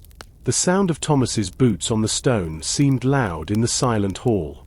"Master Thomas, you have shown a talent for finding hidden things. I want you to go to the library. There is a ledger from the year 1150, known as the Black Ledger of the First Abbot. Find it. I suspect it contains the original survey of the mountain. If the Duke found a map, the source must be recorded in that book. And if it is not there, my lord?" Thomas asked. "Then I will assume the monks have hidden it." Vane replied, his voice turning icy. "And I will treat the abbey as an enemy of the crown. You have until the evening bells. Do not disappoint me." Thomas hurried back to the library, his heart heavy with the weight of Lord Vane's ultimatum. The library, usually a place of quiet sanctuary, now felt like a labyrinth of traps. The high windows let in the pale morning light, illuminating the dust motes that danced in the air like tiny, silent ghosts. He knew he didn't have much time. The evening bells would ring in just a few hours, and with them, the fate of the abbey would be decided. He reached the section of the library dedicated to the 12th century. These shelves were deep in the back, where the stone walls were thickest and the air was most stagnant. The books here were bound in heavy, dark leather, their spines cracked with age. He looked for the shelf marked with the year 1150. According to the archives, the Black Ledger of the First Abbot was kept in a reinforced iron-bound chest to protect it from dampness. As he searched, he noticed that the books in this section had been disturbed. There were clear gaps on the shelves, and several volumes lay face down on the floor. Someone had been here recently, and they hadn't been careful. Thomas felt a spike of adrenaline. Was it Lady Eleanor? Or perhaps one of Lord Vane's men had already tried to find the ledger. He found the iron-bound chest tucked into a dark alcove. To his horror, the heavy padlock was hanging open, its metal shackle snapped. He lifted the lid with a trembling hand. Inside, resting on a bed of rotting velvet, was a large book. Its cover was made of black goat skin, and it bore the silver seal of the first abbot, a mountain peaks crowned by an anvil. Thomas pulled the ledger out and carried it to a nearby reading desk. He wiped away the grime from the cover and opened it. The parchment was thick and yellowed, filled with the cramped, elegant handwriting of the 12th century. It was a record of the abbey's construction, the cost of stone, the number of workers, the source of the timber. He flipped through the pages, his eyes scanning for any mention of the iron vein or the iron secret. On page 84, the writing changed. It became more hurried, almost frantic. "The deep earth has spoken. Beneath the roots of the mountain, we have found that which the king desires above all else. It is a gift and a curse. We have sealed the entrance with the great stone and covered it with the blood of the earth. Let no man seek it lest he bring ruin to this holy house." Thomas stared at the words. Blood of the earth. In the language of the old alchemists, that often referred to a specific type of red clay or iron oxide. He looked for a map, but the following page had been neatly cut out. The edges of the paper were sharp and fresh. His heart sank. The most important page, the the one that likely showed the location of the great stone, was gone. He looked at the floor around the desk, hoping to find the scrap, but there was nothing. Suddenly, the library door creaked open. Thomas quickly closed the ledger and stood up. He expected to see the cold face of Lord Vane or the stern gaze of Brother Simeon. Instead, he saw a small, thin monk he didn't recognize. The monk was shivering, his eyes darting around the room in terror. "Master Thomas," the monk whispered, "you must come quickly. Brother Simeon, he is in the scriptorium. He has something to tell you before the Inquisitor finds him." Thomas followed the young monk through a series of twisting, narrow stone passages that smelled of damp wool and old wax. His mind was racing. If Brother Simeon had something to tell him, it meant the head librarian knew far more about the missing page than he had let on. They reached the scriptorium, a long hall filled with slanted wooden desks and empty inkwells. Usually, this room was a hive of activity, filled with the scratching of pens, but now it was as silent as a tomb. Brother Simeon was slumped over a desk at the very end of the hall. The old monk's hands were stained black with ink, and his breathing was shallow.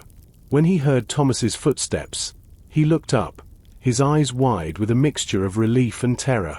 "You found it, didn't you?" Simeon whispered, his voice cracking.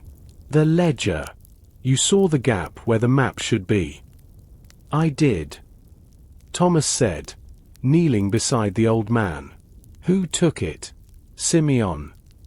Was it Lady Eleanor? Or the Inquisitor's men?" Simeon shook his head weakly.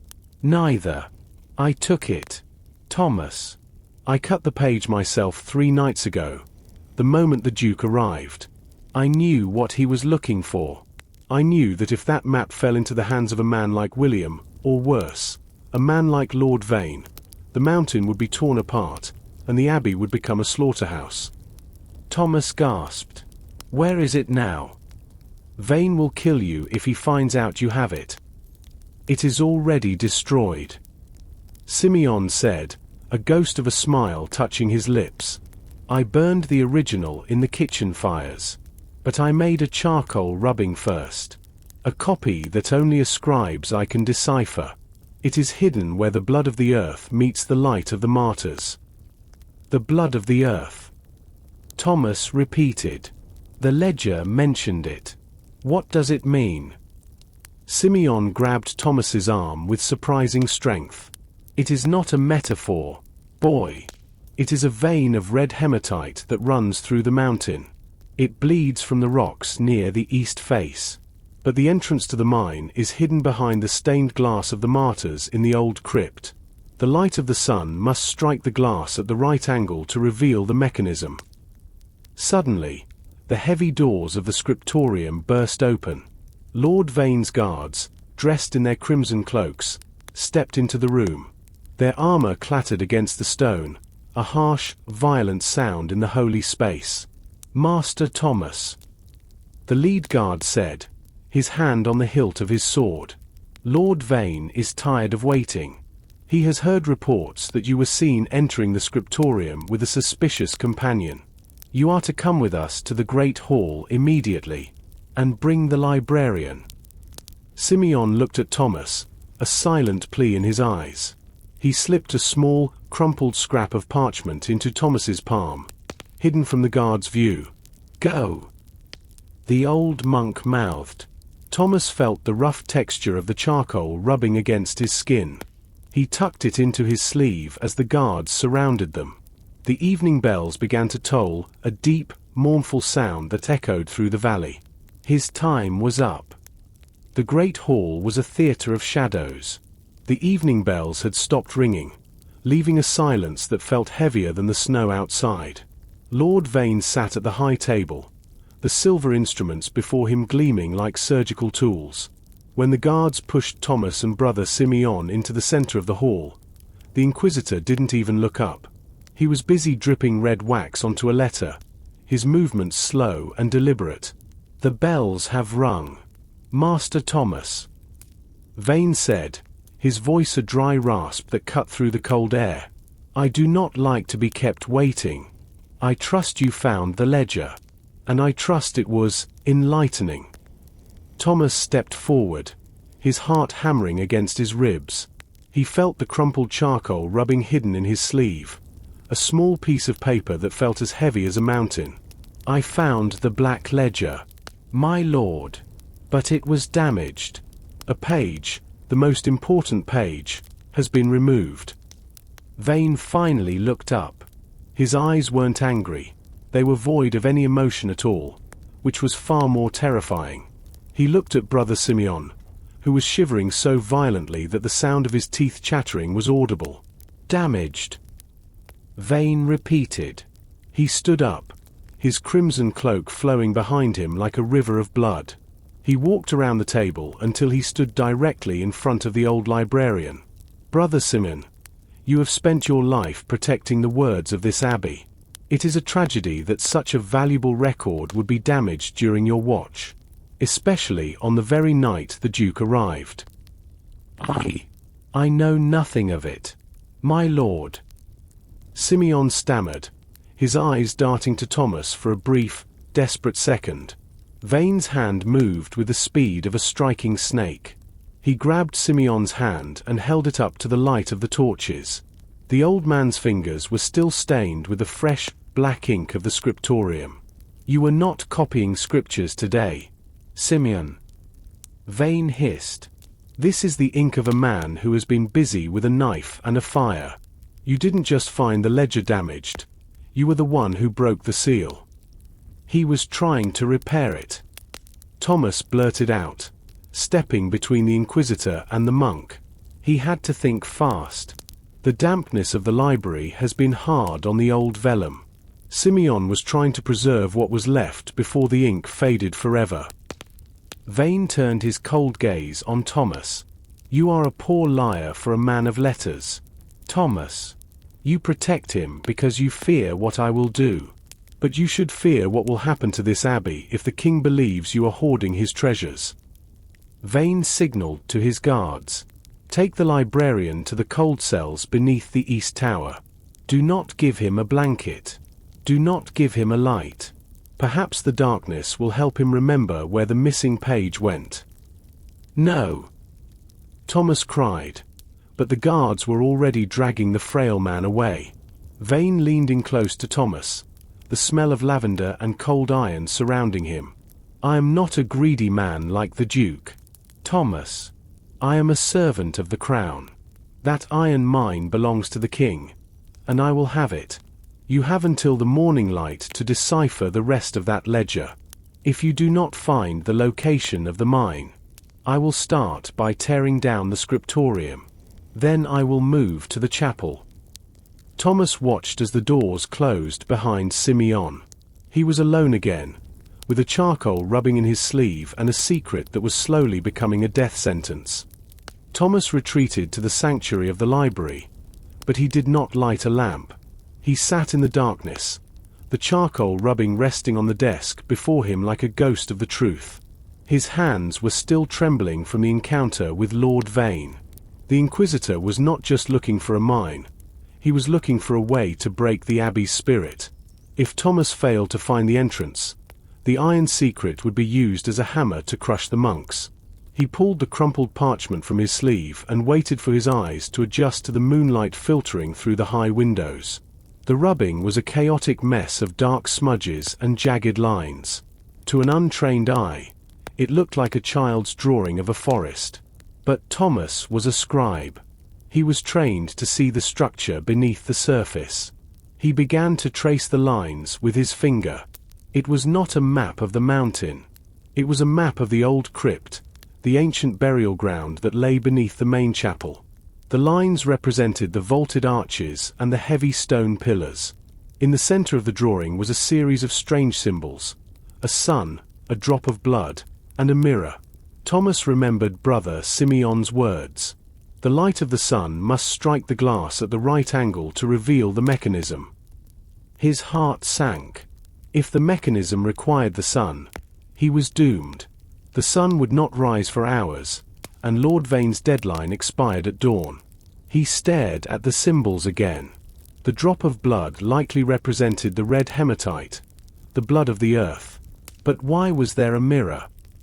He realized that the monks who built the secret entrance were masters of light. In the medieval world, light was more than just a physical presence. It was a symbol of the divine. If the sun could trigger the mechanism, perhaps a clever imitation of the sun could do the same. Thomas stood up and gathered his things. He needed a lantern with a polished silver back, a thief's lantern used by the guards to throw a beam of light long distances. He also needed a small handheld mirror from the guest chambers. He moved through the abbey like a whisper. The guards were mostly concentrated around the great hall and the abbot's quarters, leaving the paths to the chapel relatively clear. He reached the heavy iron grate that led to the old crypt. It was cold, and the air that rose from the depths smelled of damp earth and very old bones. He descended the stairs, his footsteps echoing softly. The crypt was a forest of low, thick pillars.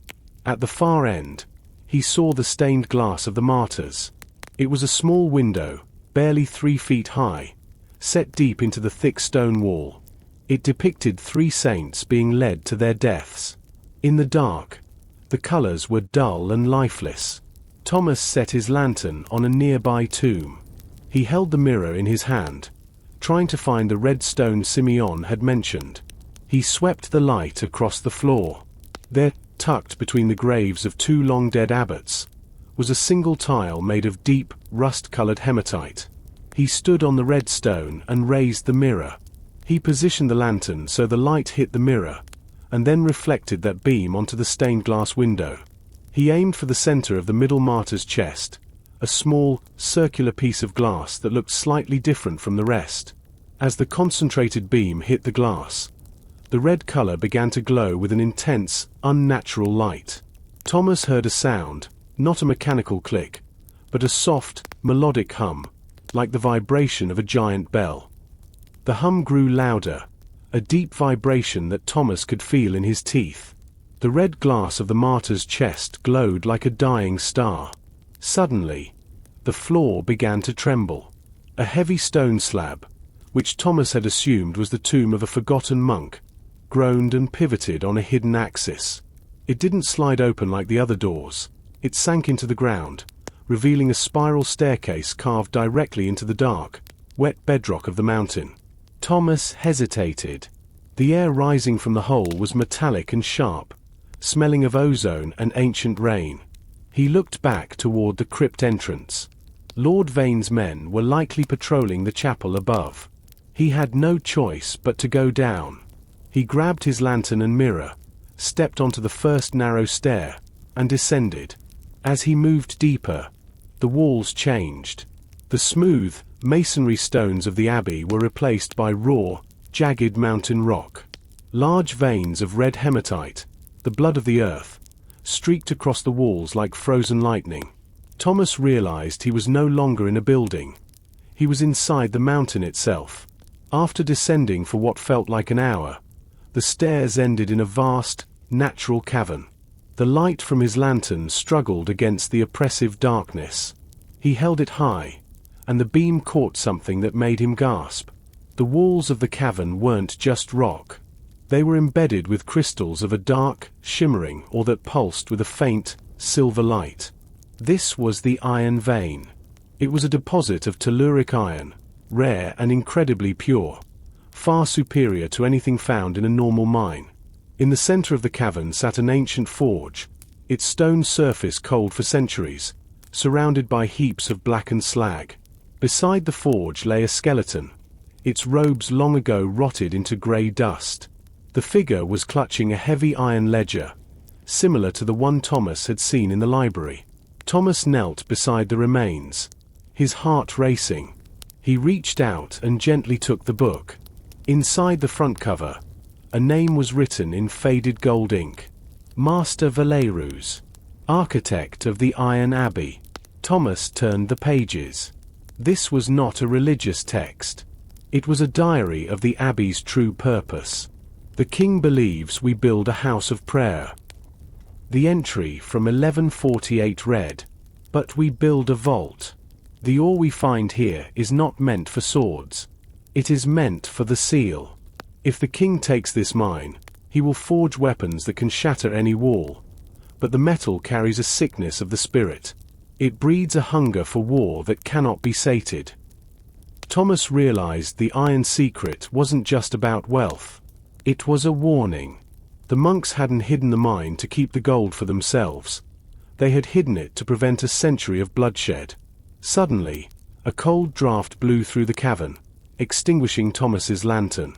In the absolute darkness, he heard a sound that chilled him more than the mountain air, the unmistakable metallic sound of spurs against stone. You have a remarkable talent for finding things that are best left lost, Master Thomas. A voice echoed through the dark. It was Lord Vane. The darkness of the cavern was absolute, but the sound of Lord Vane's voice was enough to make the air feel colder than the mountain stone. A moment later, a spark struck flint, and a torch flared to life in the Inquisitor's hand. The orange flame danced in the reflection of the silver-pulsing iron veins, casting long, distorted shadows that looked like giants against the cavern walls. Lord Vane stood near the base of the spiral stairs. He looked remarkably composed for someone who had just descended into a forgotten abyss. His crimson cloak was stained with dampness, but his eyes were fixed on the ancient ledger clutched in Thomas's hands. I have spent my life chasing the shadows of the first kings. Thomas, Vane said, stepping forward. The torchlight revealed the sharp, predatory lines of his face. History is not found in the bright halls of palaces. It is found in the places men are too afraid to go. You have done well. You found the source of the king's future. Thomas backed away, his boots crunching on the blackened slag. This is not the future, my lord. It is a curse. The architect, Valerus, wrote that this iron breeds a sickness. It makes men hungry for wars they cannot win. It wasn't hidden to protect wealth. It was hidden to protect the soul of the kingdom. Vane laughed, a dry, hollow sound that echoed off the high ceiling. A scribe's superstition. Metal is metal, Thomas. It does not carry morality. In the hands of a weak king, yes, it might be a curse, but in the hands of a strong crown, it is the ultimate peace. No enemy would dare cross our borders if our blades could slice through their shields like parchment. Vane reached out his hand, palm upward. Give me the ledger. The seal mentioned in your previous discovery. I want to know where it is. If it is a literal seal on a vault of forged weapons, I must have it. Thomas looked down at the book. He remembered the architect's words about the seal. He realized Vane had misinterpreted the meaning. To an inquisitor, a seal was something to be broken to find a prize. But to an architect, a seal was a structural necessity, a keystone that held the entire mountain's weight. The seal isn't a vault of swords, my lord, Thomas said, his voice trembling but clear. I've read the diagrams in the back of this book. The seal is the great stone I passed on the way down. It is the only thing preventing the thermal waters of the deep mountain from flooding this cavern. If you disturb the iron vein too much, or if you try to open what you think is a door, you will drown the abbey above in boiling steam and red mud. Vane's eyes narrowed. A clever lie to save your friends. You think I am easily frightened by ghost stories of blood of the earth and spirits in the stone. I have seen empires fall because men were too afraid to take the tools of victory. I will have that ledger, Thomas. Either you give it to me, or I take it from your cooling corpse.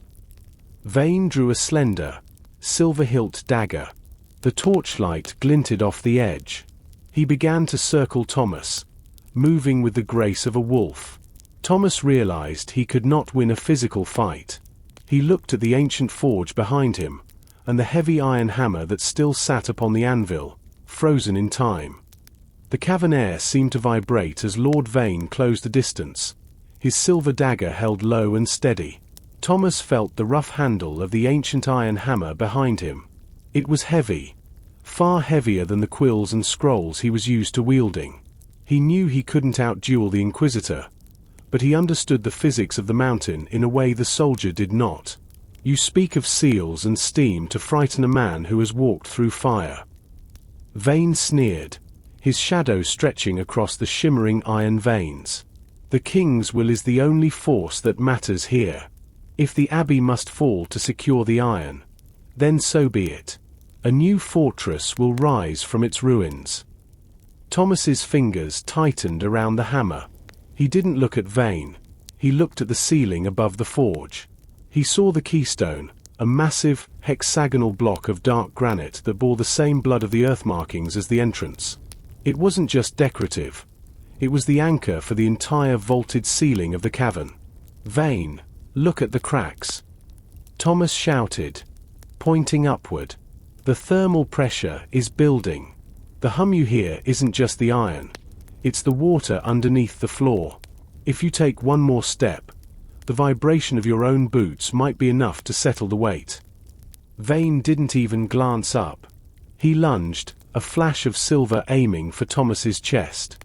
Thomas swung the heavy iron hammer, not at the Inquisitor, but at the ancient anvil. The impact was deafening. The sound didn't just echo. It seemed to shatter the very air. A wave of pure vibration rippled through the cavern. The ancient iron of the anvil, forged from the mountain's own heart, acted as a tuning fork. A terrible, grinding noise followed. The hexagonal keystone above the forge groaned. A thin stream of red, boiling mud began to leak from the seams. Vane stumbled, his eyes finally darting upward in a moment of genuine shock. "What have you done?" Vane hissed, his face pale in the flickering torchlight. "I've triggered the release." Thomas panted, the ledger clutched to his chest. The architect built a fail-safe. If the mountain was ever breached by those who would misuse the iron, the seal would break. The cavern will fill with boiling water in minutes. The floor beneath them buckled. A geyser of hot, sulphurous steam erupted from a crack near the base of the stairs. The blood of the earth was no longer a metaphor. It was a literal flood of scalding red clay and mineral-rich water. Vane looked at the iron veins, then at the rising water. The greed in his eyes was replaced by the cold calculation of survival. He realized that even a king could not rule a drowned mountain. Without another word, he turned and sprinted back toward the spiral staircase, his red cloak flapping like a wounded bird. Thomas followed, but he stopped for a split second to look back at the skeleton of Master Valerus. The bones were already being swallowed by the rising red tide. "Rest well, Master Architect," Thomas whispered. He scrambled up the stairs as the water began to roar behind him. The heat was becoming unbearable, the steam stinging his lungs. He reached the secret door in the crypt just as the first wave of red mud splashed against the bottom steps. He threw himself through the opening and scrambled to the red tile, desperately trying to find the mechanism to shut the door from the outside. Thomas fumbled with the silver mirror. The crypt was filled with the low, ominous roar of the rising waters deep below. He could feel the heat radiating through the stone slab as it moved. Lord Vane was already at the top of the crypt stairs, his silhouette a jagged shadow against the moonlight of the chapel. He didn't look back. The Inquisitor was a man who only looked at what he could still control. Thomas found the small indentation in the wall. The manual override the architect had hidden for such a catastrophe. He slammed the heel of his hand against a protruding red stone. With a sound like a giant's intake of breath, the heavy slab slid back into place. The vibration of the water ceased instantly, replaced by a silence so heavy it felt like a weight on his chest. Thomas leaned his forehead against the cold stone, his breath coming in ragged gasps. The architect's ledger was tucked firmly under his arm, its leather cover damp with sweat and steam. He had saved the abbey, but he had also buried its greatest treasure, and its greatest threat, under a sea of boiling mud. He climbed the stairs to the chapel. The air there was sweet and cool, smelling of incense and old wood. Lord Vane was waiting for him near the Duke's casket. The Inquisitor's crimson cloak was torn at the hem, and his face was a mask of cold fury. "The mine is gone," Vane said, his voice a low, dangerous whisper. "You destroyed a fortune that could have fueled the king's ambitions for a century." "I saved the king from a war he would have lost," Thomas replied, standing his ground. "The metal was tainted. My lord, you saw the blood of the earth yourself. It wasn't meant to be handled by men." Vane stepped closer, his eyes narrowing. "Do you think the king cares about the spirit of the iron? He cares about results. I could have you hanged for treason for what you did today." "And what would you tell the king?" Thomas asked quietly. "That you found the greatest treasure in the realm and then allowed a mere scribe to drown it. If you report my treason, you report your own failure. I think it would be better for both of us if the iron secret remained just that, a secret." Vane stood perfectly still for a long moment. The logic of a courtier warred with the pride of a soldier. Finally, he turned away.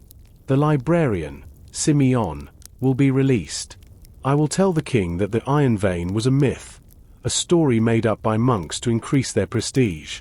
I will leave at dawn, and I suggest you never mention that cavern again." Thomas watched him walk away. He knew Vane would never forgive him. But for now, the abbey was safe. He walked to the scriptorium, where he found Brother Simeon sitting by a small fire. The old monk looked frail, but his eyes were bright. Thomas sat beside him and placed the wet, steam-damaged ledger on the table. "It is done, Simeon," Thomas said softly.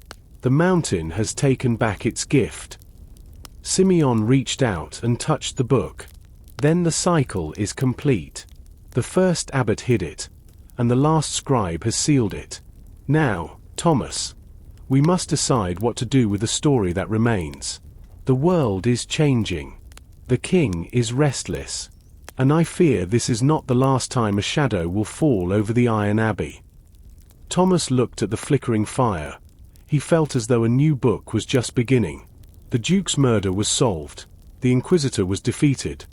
But the ripples of their actions would spread far beyond these mountain walls. The departure of Lord Vane at dawn was as silent as a funeral procession. The crimson-clad guards rode out of the abbey gates without a backward glance, their horses' hooves muffled by the fresh layer of snow that had fallen overnight. The iron scale had left, but the atmosphere within the stone walls remained heavy. The monks went about their chores with hushed voices, and even the bells seemed to ring with a more somber tone. Thomas stood on the ramparts, watching the line of red riders disappear into the mist of the valley. He felt a strange emptiness. For days, he had been hunted by secrets and shadows. Now, the silence was almost louder than the chaos. In his pouch, he still carried the charcoal rubbing, a smudged map to a drowned world. He knew he should burn it. Yet he couldn't bring himself to destroy the last piece of the architect's legacy. "It is not the end of the story, is it, Master Thomas?" Thomas turned to find Abbot Peter standing beside him. The old man looked weary, his eyes reflecting the pale morning light. "The Inquisitor is gone, Father," Thomas replied. "The mine is sealed. The secret is safe. Secrets are like seeds," the abbot said, leaning his weight against the cold battlements. "They wait in the dark until the conditions are right to grow. Lord Vane is a man who keeps a ledger of his failures.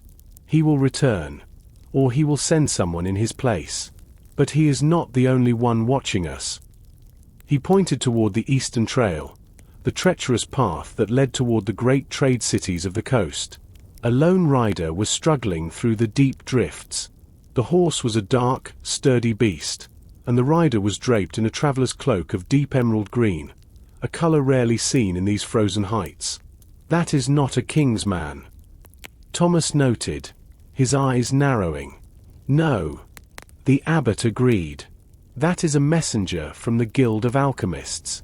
They have heard the rumors of the Iron Secret, and unlike the king, they do not care for land or law. They care for the transformation of matter. To them, the blood of the earth is the key to a greater mystery." As the rider approached the gates, Thomas felt a new prickle of unease. The Duke had come for power, the Inquisitor had come for the crown, but the alchemist sought the very nature of the world itself. The messenger reached the gatehouse and called out in a voice that was surprisingly melodic. "I seek the one they call the Scribe. I bring a word from the city of brass for the man who saw the red water and lived." Thomas looked at the abbot. The secret of the flooded cavern had already leaked beyond the walls. How could the guild know what had happened deep underground less than 12 hours ago? "Go to the gate, Thomas," the abbot whispered. "But do not speak of what you saw. Listen to what they offer. Sometimes a new friend is more dangerous than an old enemy." Thomas descended the stairs, his heart beginning to pound once more. The peace of the morning was shattered. A new player had entered the game, and this one knew his name. Thomas reached the heavy iron-studded gates just as the traveler dismounted. The man was shorter than the king's soldiers, with hands that were stained a peculiar shade of copper blue. He moved with a restless energy, his eyes scanning the abbey's architecture not with the greed of the Duke, but with the curiosity of a man looking for a hidden door. "You are the one?" the messenger asked, pulling back his hood to reveal a face covered in faint, silvery scars. "The one who turned the mountain's blood into a flood." "I am Thomas," he replied cautiously. "I do not know what rumors you have heard in the valley, but the mountain is silent now." The man smiled, revealing a row of teeth capped in gold. "Silent to those who do not know how to listen. I am Elian, an apprentice of the Circle of Solis. My masters do not care for flooded tunnels. They care for the residue. When the red water recedes, it leaves behind a crust of salt that glows in the dark. That salt is worth more than its weight in rubies." He reached into his emerald cloak and pulled out a small, heavy object wrapped in oilskin. He handed it to Thomas. "A token of goodwill. From the Grand Alchemist herself. She says that a man who can read the Black Ledger is a man who understands that the world is written in codes, not just letters." Thomas unwrapped the object.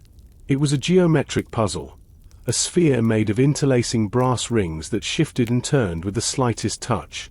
In the center sat a tiny, glowing ember of the very ore Thomas had seen in the cavern. "It is a compass," Elian whispered. "It does not point north. It points toward the nearest source of the iron vein. And as you can see, Master Scribe, the needle is not pointing toward the chapel anymore. It is pointing toward the library." Thomas felt a jolt of alarm. If the compass was pointing toward the library, it meant that the iron secret hadn't been entirely buried. There was something in the library, something he had missed, that was radiating the same telluric energy as the mine. "Why give this to me?" Thomas asked.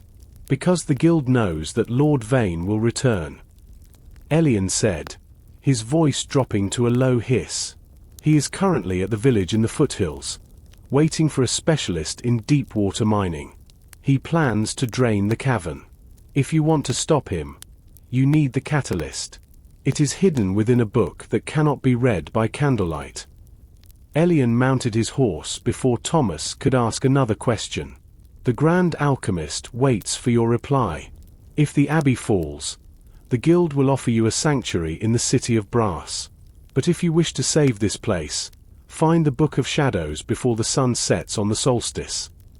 The messenger spurred his horse and galloped away, leaving Thomas standing in the snow, the brass sphere humming softly in his palm. The needle was vibrating, pulling his hand toward the very building where he spent his days.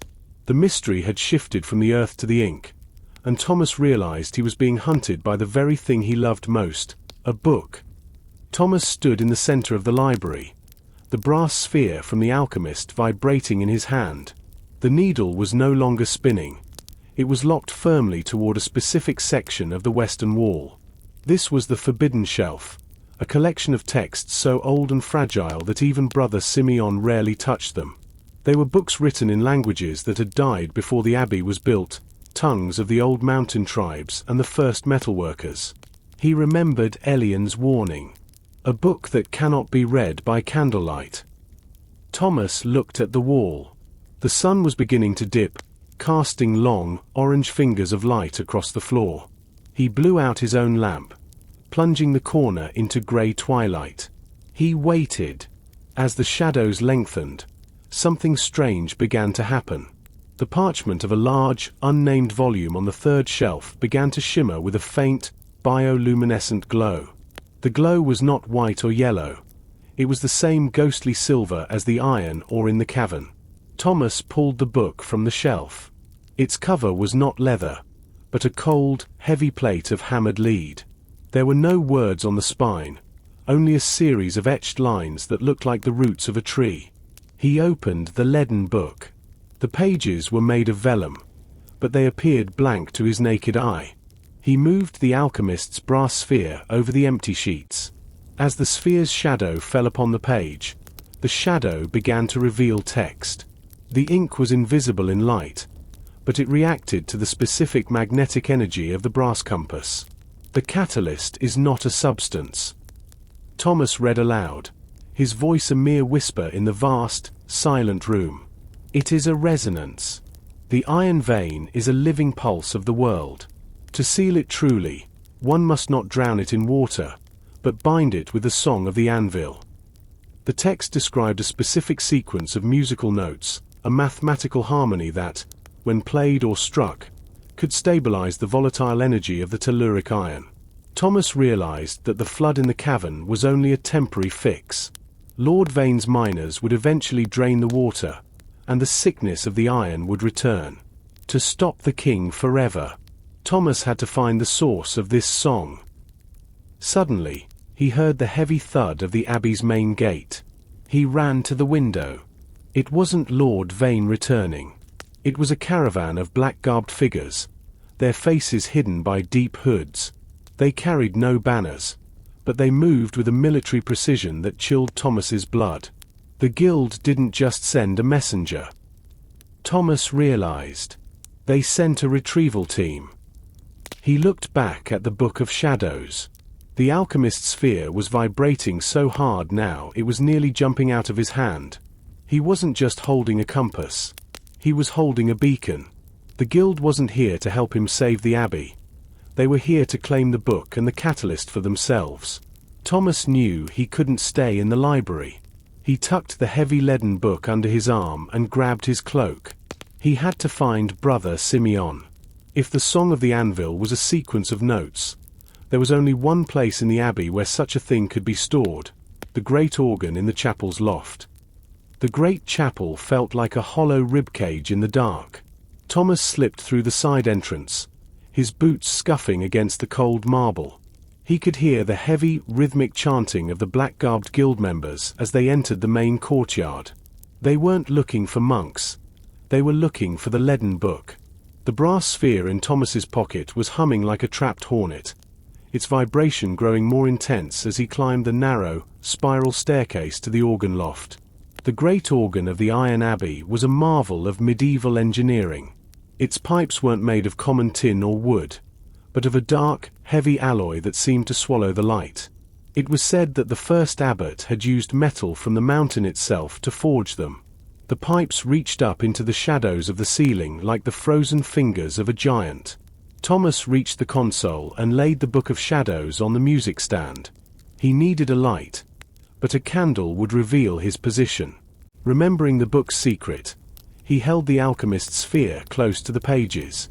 The invisible ink began to glow, revealing not just words, but a series of complex musical notations. These weren't standard church hymns. The notes were arranged in strange, geometric patterns, circles within circles. Underneath the notes were instructions in a language Thomas now recognized as the architect's shorthand. The foundation. Pull the 16-foot diapason stop. The resonance. Depress the low C and the G sharp simultaneously. The seal. Activate the bellows to the maximum pressure. Thomas looked at the complex array of stops and pedals. He had never played the organ. He was a man of the pen, not the keyboard. But the Song of the Anvil was not a piece of music to be enjoyed. It was a mechanical command. As he reached for the first wooden stop, a heavy footstep sounded on the stairs behind him. "The resonance is beautiful, is it not?" Thomas spun around. Standing at the top of the stairs was the leader of the guild caravan. He was a tall man, his face hidden behind a mask made of polished brass. He carried a staff tipped with a glowing crystal that pulsed in time with the sphere in Thomas's hand. "That book does not belong to you, Master Scribe," the masked man said, his voice echoing inside the metal mask. "It is a manual for the world's core. In your hands, it is a curiosity. In ours, it is the key to the new age. The new age you want is built on a sickness," Thomas said, stepping back against the organ keys. A low, accidental moan escaped from one of the pipes.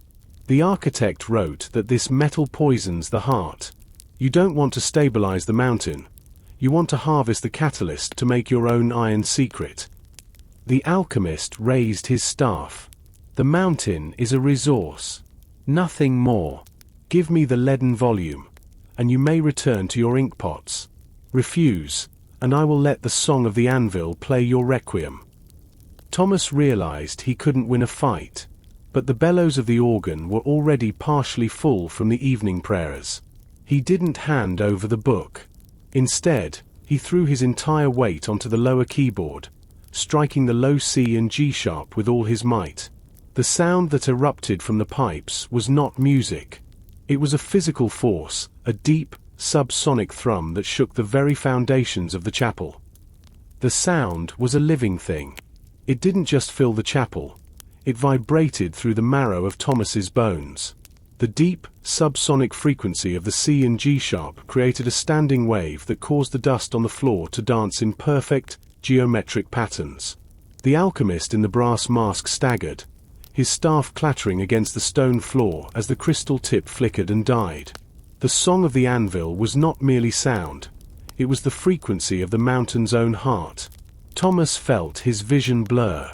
The leaden book on the music stand began to vibrate, its invisible ink glowing with a blinding, white-silver intensity. He realized that the organ pipes, forged from the telluric iron of the mine, were acting as a massive amplifier. He wasn't just playing an instrument. He was broadcasting a signal directly into the flooded cavern below.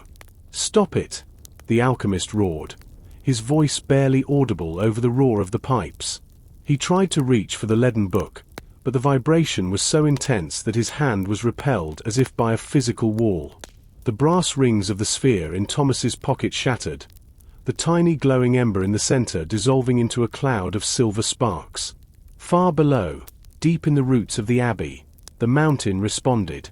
The song was triggering the binding. Thomas watched as the stone pillars of the chapel began to sweat a thick, translucent resin, the tears of the mountain. This substance was the catalyst mentioned in the book. As the sound continued, the resin hardened instantly, sealing the cracks in the masonry and reinforcing the structure with a strength greater than steel. Thomas looked at the Book of Shadows. The pages were turning on their own, flipped by the sheer force of the air moving through the loft. He saw a final instruction, written in a bold, jagged hand. The song must end with the silence of the void. Release the pressure, and the seal is eternal. The alchemist, realizing he was losing his prize, lunged one last time.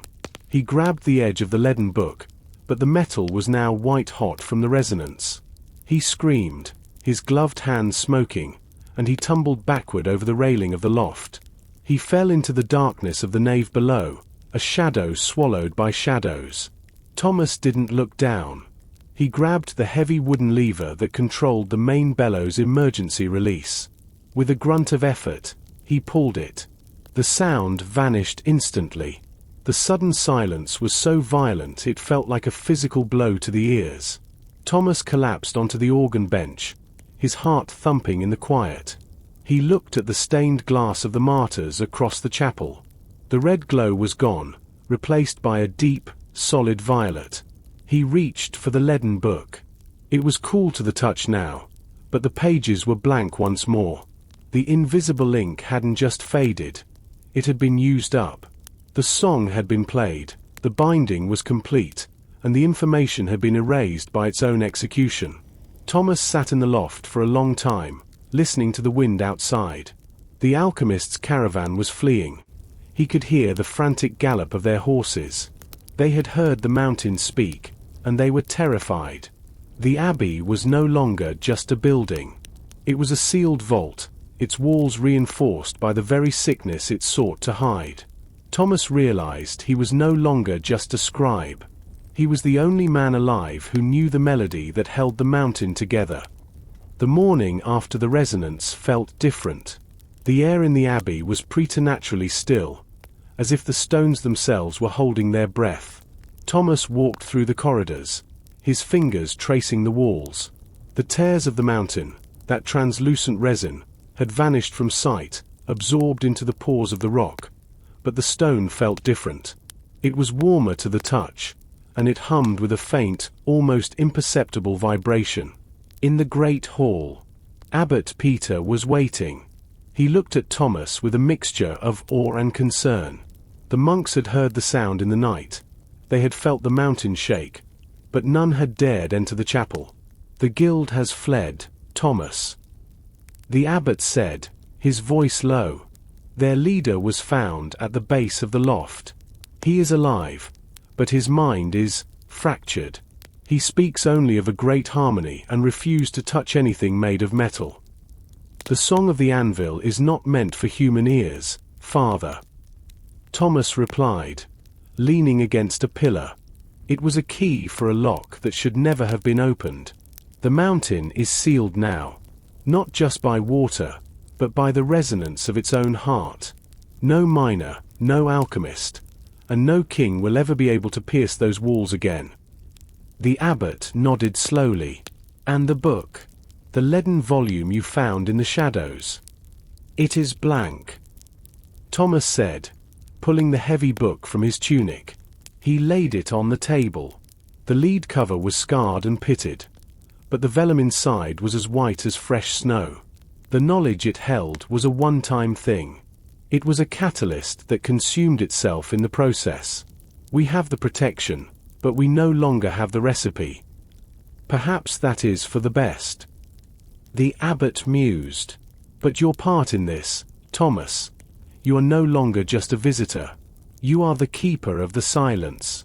Lord Vane will return.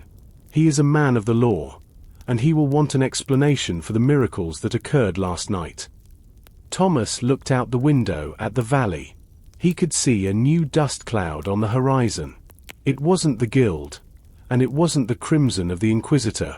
It was the blue and silver of the royal archives. The king is sending his historians. Thomas realized. He doesn't want the iron anymore. He wants the story. He wants to know how a humble abbey in the north managed to defy his inquisitor and repel the most powerful guild in the land. The abbot placed a hand on the leaden book. "Then we must give them a story, Thomas. But not the true one. We must write a history that satisfies their curiosity without revealing the source of our strength. We must become architects of a different kind, architects of legend." Thomas reached for his quill. The inkpot was full, and the parchment was waiting. He realized that his work was just beginning. The battle of swords and songs was over, but the battle of words was about to begin.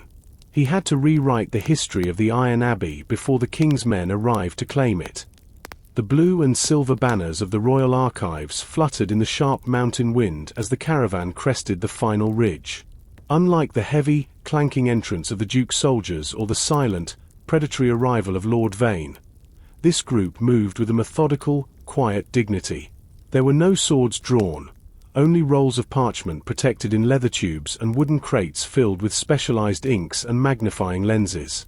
At their head was Master Ilara, a woman whose hair was as white as the snow around her, though her face remained unlined and sharp.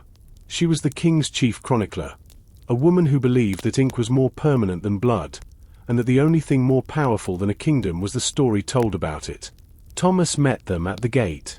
He had spent the previous hours in a fever of activity, not with a hammer or a key, but with a scraper and a pen. He had hidden the blank leaden book beneath a loose floorboard in the library and replaced it with a decoy, a convincing imitation of an ancient census record.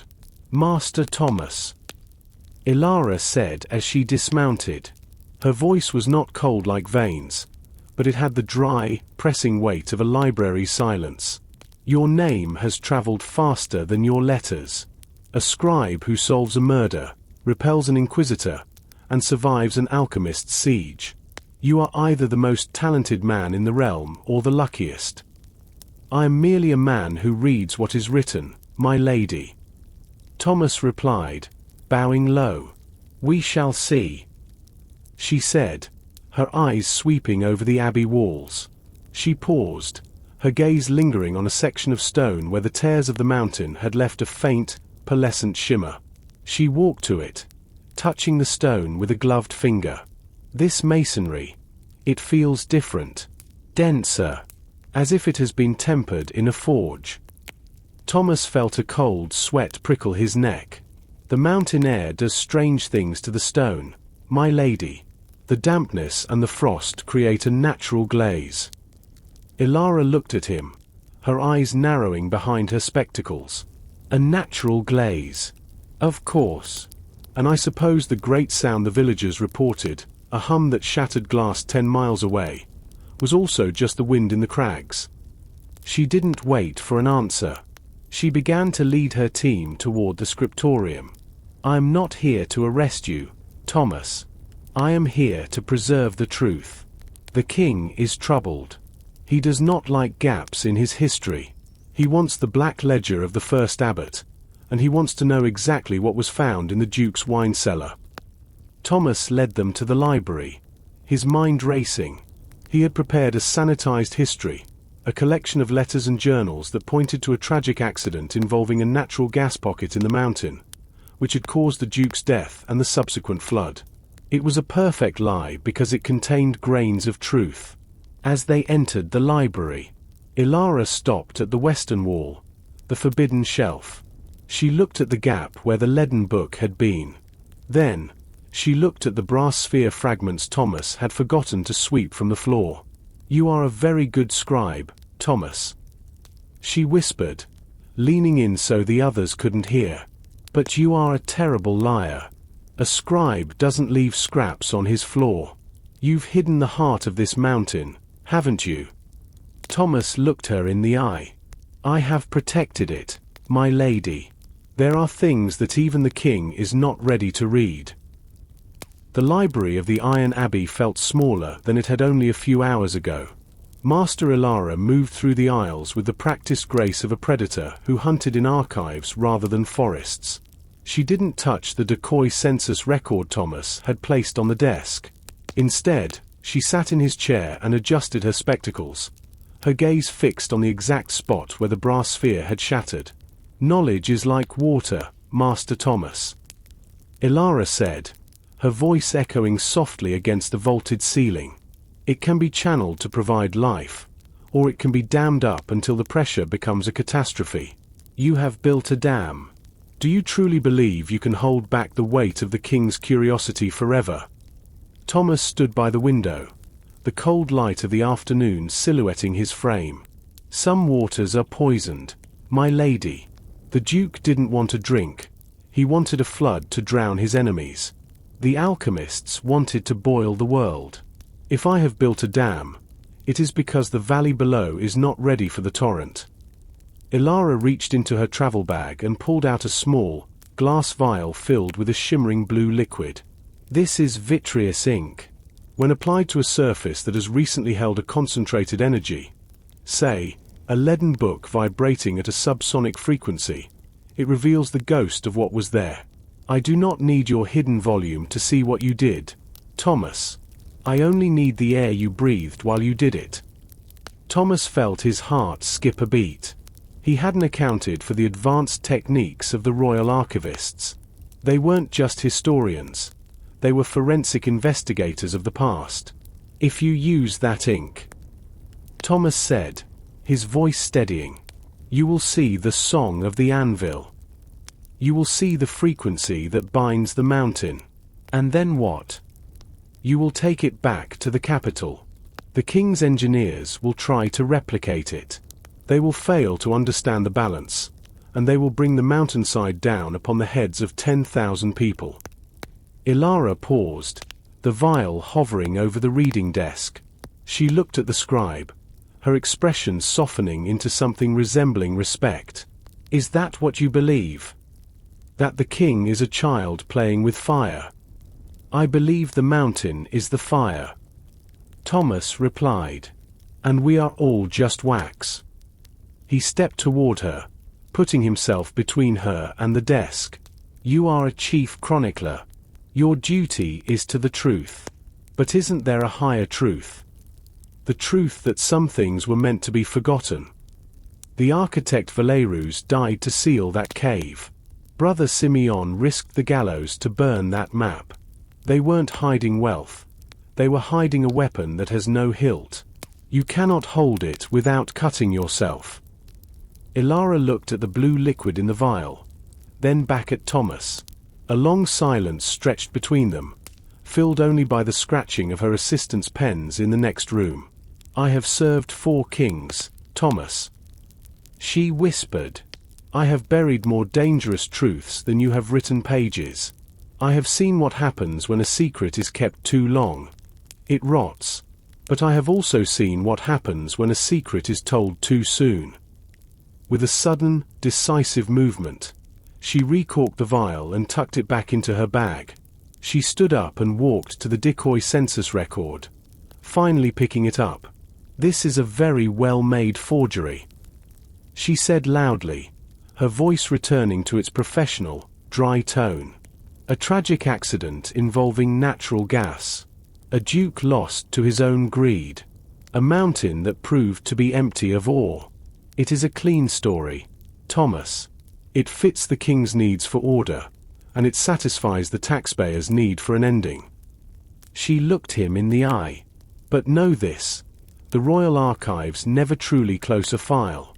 I will tell the king what he wants to hear, but I will keep my own ledger. And your name, Master Scribe, will be the first entry under the heading, The Silencers. The departure of the royal archivists was a far more orderly affair than their arrival. The blue and silver wagons were packed with the sanitized records Thomas had painstakingly prepared. The story of a tragic gas explosion, a hollow mountain, and a duke whose greed had led to his own demise. Master Ilara watched the final crates being loaded, her expression unreadable. She didn't say another word to Thomas, but as she mounted her horse, she gave him a sharp, knowing nod. It was a silent pact between 2 people who understood that history was a garden that required constant weeding. As the wagons rolled out of the gate, Thomas stood in the empty courtyard. The air was beginning to lose its icy bite. The first hints of a late mountain spring were appearing in the softening snow. But for Thomas, the world felt heavier.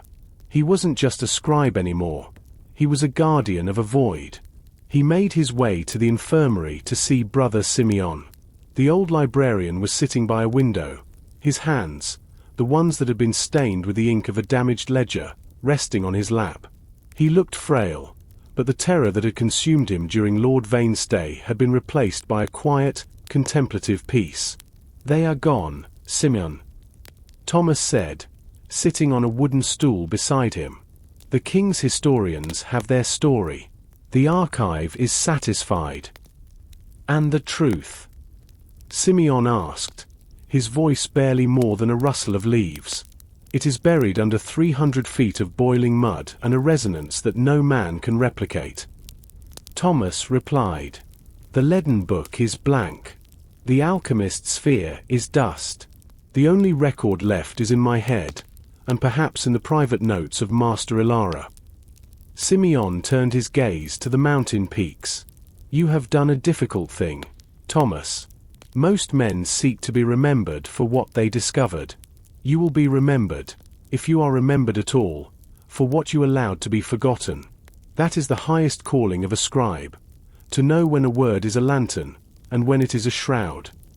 Thomas reached into his tunic and pulled out the charcoal rubbing of the map, the last piece of the architect's legacy that still showed the way to the blood of the earth. He looked at the jagged lines, the symbols of the sun, the mirror, and the drop of blood. It was a beautiful, dangerous thing. The legacy of the Iron Abbey. Thomas realized that as long as this paper existed, the threat remained. He stood up and walked to the small hearth in the center of the room where a low fire was crackling.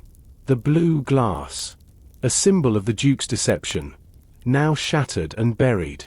The silver key, returned to the abbot's private treasury, its purpose redefined. The leaden book, a silent witness, its pages waiting for a history that would never be written.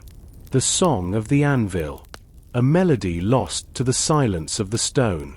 He dropped the charcoal rubbing into the flames. The parchment curled, the black charcoal lines turning red for a split second before the paper dissolved into grey ash. "It is finished," Thomas whispered. "No." Simeon corrected him gently. "It is merely resting. The mountain will sleep for another age.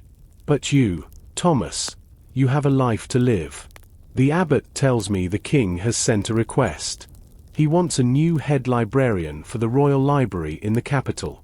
He was impressed by the efficiency with which you handled the abbey's records." Thomas felt a flicker of irony. The king wanted the man who had hidden his greatest treasure to organize his books. It was a position of immense power and immense danger. "I think I've had enough of royal interests for one lifetime," Thomas said. "I would rather stay here and help you rebuild the scriptorium. There are thousands of books that were damaged during the Great Sound. They need someone who knows how to mend a broken page." Spring did not come to the Iron Abbey with a whisper. It came with the thunder of breaking ice. The frozen waterfalls on the mountain's face shattered, and the valley below turned a vibrant emerald green. The air, once sharp and biting, was now filled with the scent of pine and wet earth. Life in the abbey had returned to its rhythmic, peaceful cycle of prayer, work, and study. To a stranger's eye, it looked as though the darkness of the winter had been nothing more than a passing cloud. Thomas sat at his desk in the high library, the warm sun bathing his parchment. He was no longer the wandering scribe who had arrived in the middle of a storm. He was now the master librarian, his hair touched with a few more strands of grey, his eyes carrying the weight of a secret that lived in the very foundations of the building. The abbey felt different now. When the wind blew from the east, the stone walls didn't vibrate or moan. They stood with a silent, immovable strength. The song of the anvil had done its work well. The mountain and the masonry were one, fused by a resonance that turned the holy house into an eternal fortress. A soft knock at the door broke his concentration. A young boy, no older than 12, entered the room carrying a stack of fresh vellum. He was the new apprentice, a cobbler's son from the village who had a gift for drawing letters. "Master Thomas," the boy said, his voice brimming with curiosity. "I was cleaning the lower shelves as you asked. I found this in the western alcove. It has a lead cover and no title. I tried to read it, but the pages are blank." Thomas looked at the leaden book. It sat in the boy's hands like a sleeping beast. To the apprentice, it was a broken thing, a waste of good vellum. To Thomas, it was the most important volume in the history of the world. "Set it on the desk, Elias," Thomas said gently. "Is it a mistake, master?" the boy asked. Why would someone bind a book with no words? Thomas leaned back, looking out the window at the distant mountain peaks where the blood of the earth still pulsed in the deep dark. "Not all books are meant to be read with eyes, Elias," Thomas replied. "Some books are meant to hold a space in the world. They are reminders that there are truths too heavy for ink to carry. We keep it because it represents the silence that allows us to speak of other things." The boy looked puzzled but nodded, respecting the mystery. He returned to his work, his quill scratching rhythmically against the page. Thomas watched him for a moment, seeing himself in the boy's eagerness. He realized that his true legacy wasn't the Iron Secret, or the defeat of the Inquisitor. His legacy was the peace that allowed this boy to learn his letters without the shadow of a war machine hanging over his head. Thomas picked up his own pen. He began to write the final lines of the official history of the Iron Abbey. The Duke, a man of high station who found peace in the mountains. The storm, a natural force that tested the monks' resolve. The result, a sanctuary preserved for the ages. He knew that centuries from now, scholars would read his words and believe them. They would find no mention of the blue glass, the silver key, or the boiling red mud. They would find only a story of faith and endurance. He closed his inkpot and stood up, walking to the balcony that overlooked the chapel. The monks were beginning their afternoon chant, a melody of light and gratitude. Thomas closed his eyes and listened. Beneath the human voices, he could still hear it, a faint, steady hum in the stone, a heart beating in the dark. The scribe had found his story, and in doing so, he had ensured that no one would ever have to tell it again. The Iron Abbey was silent, and in that silence, there was safety.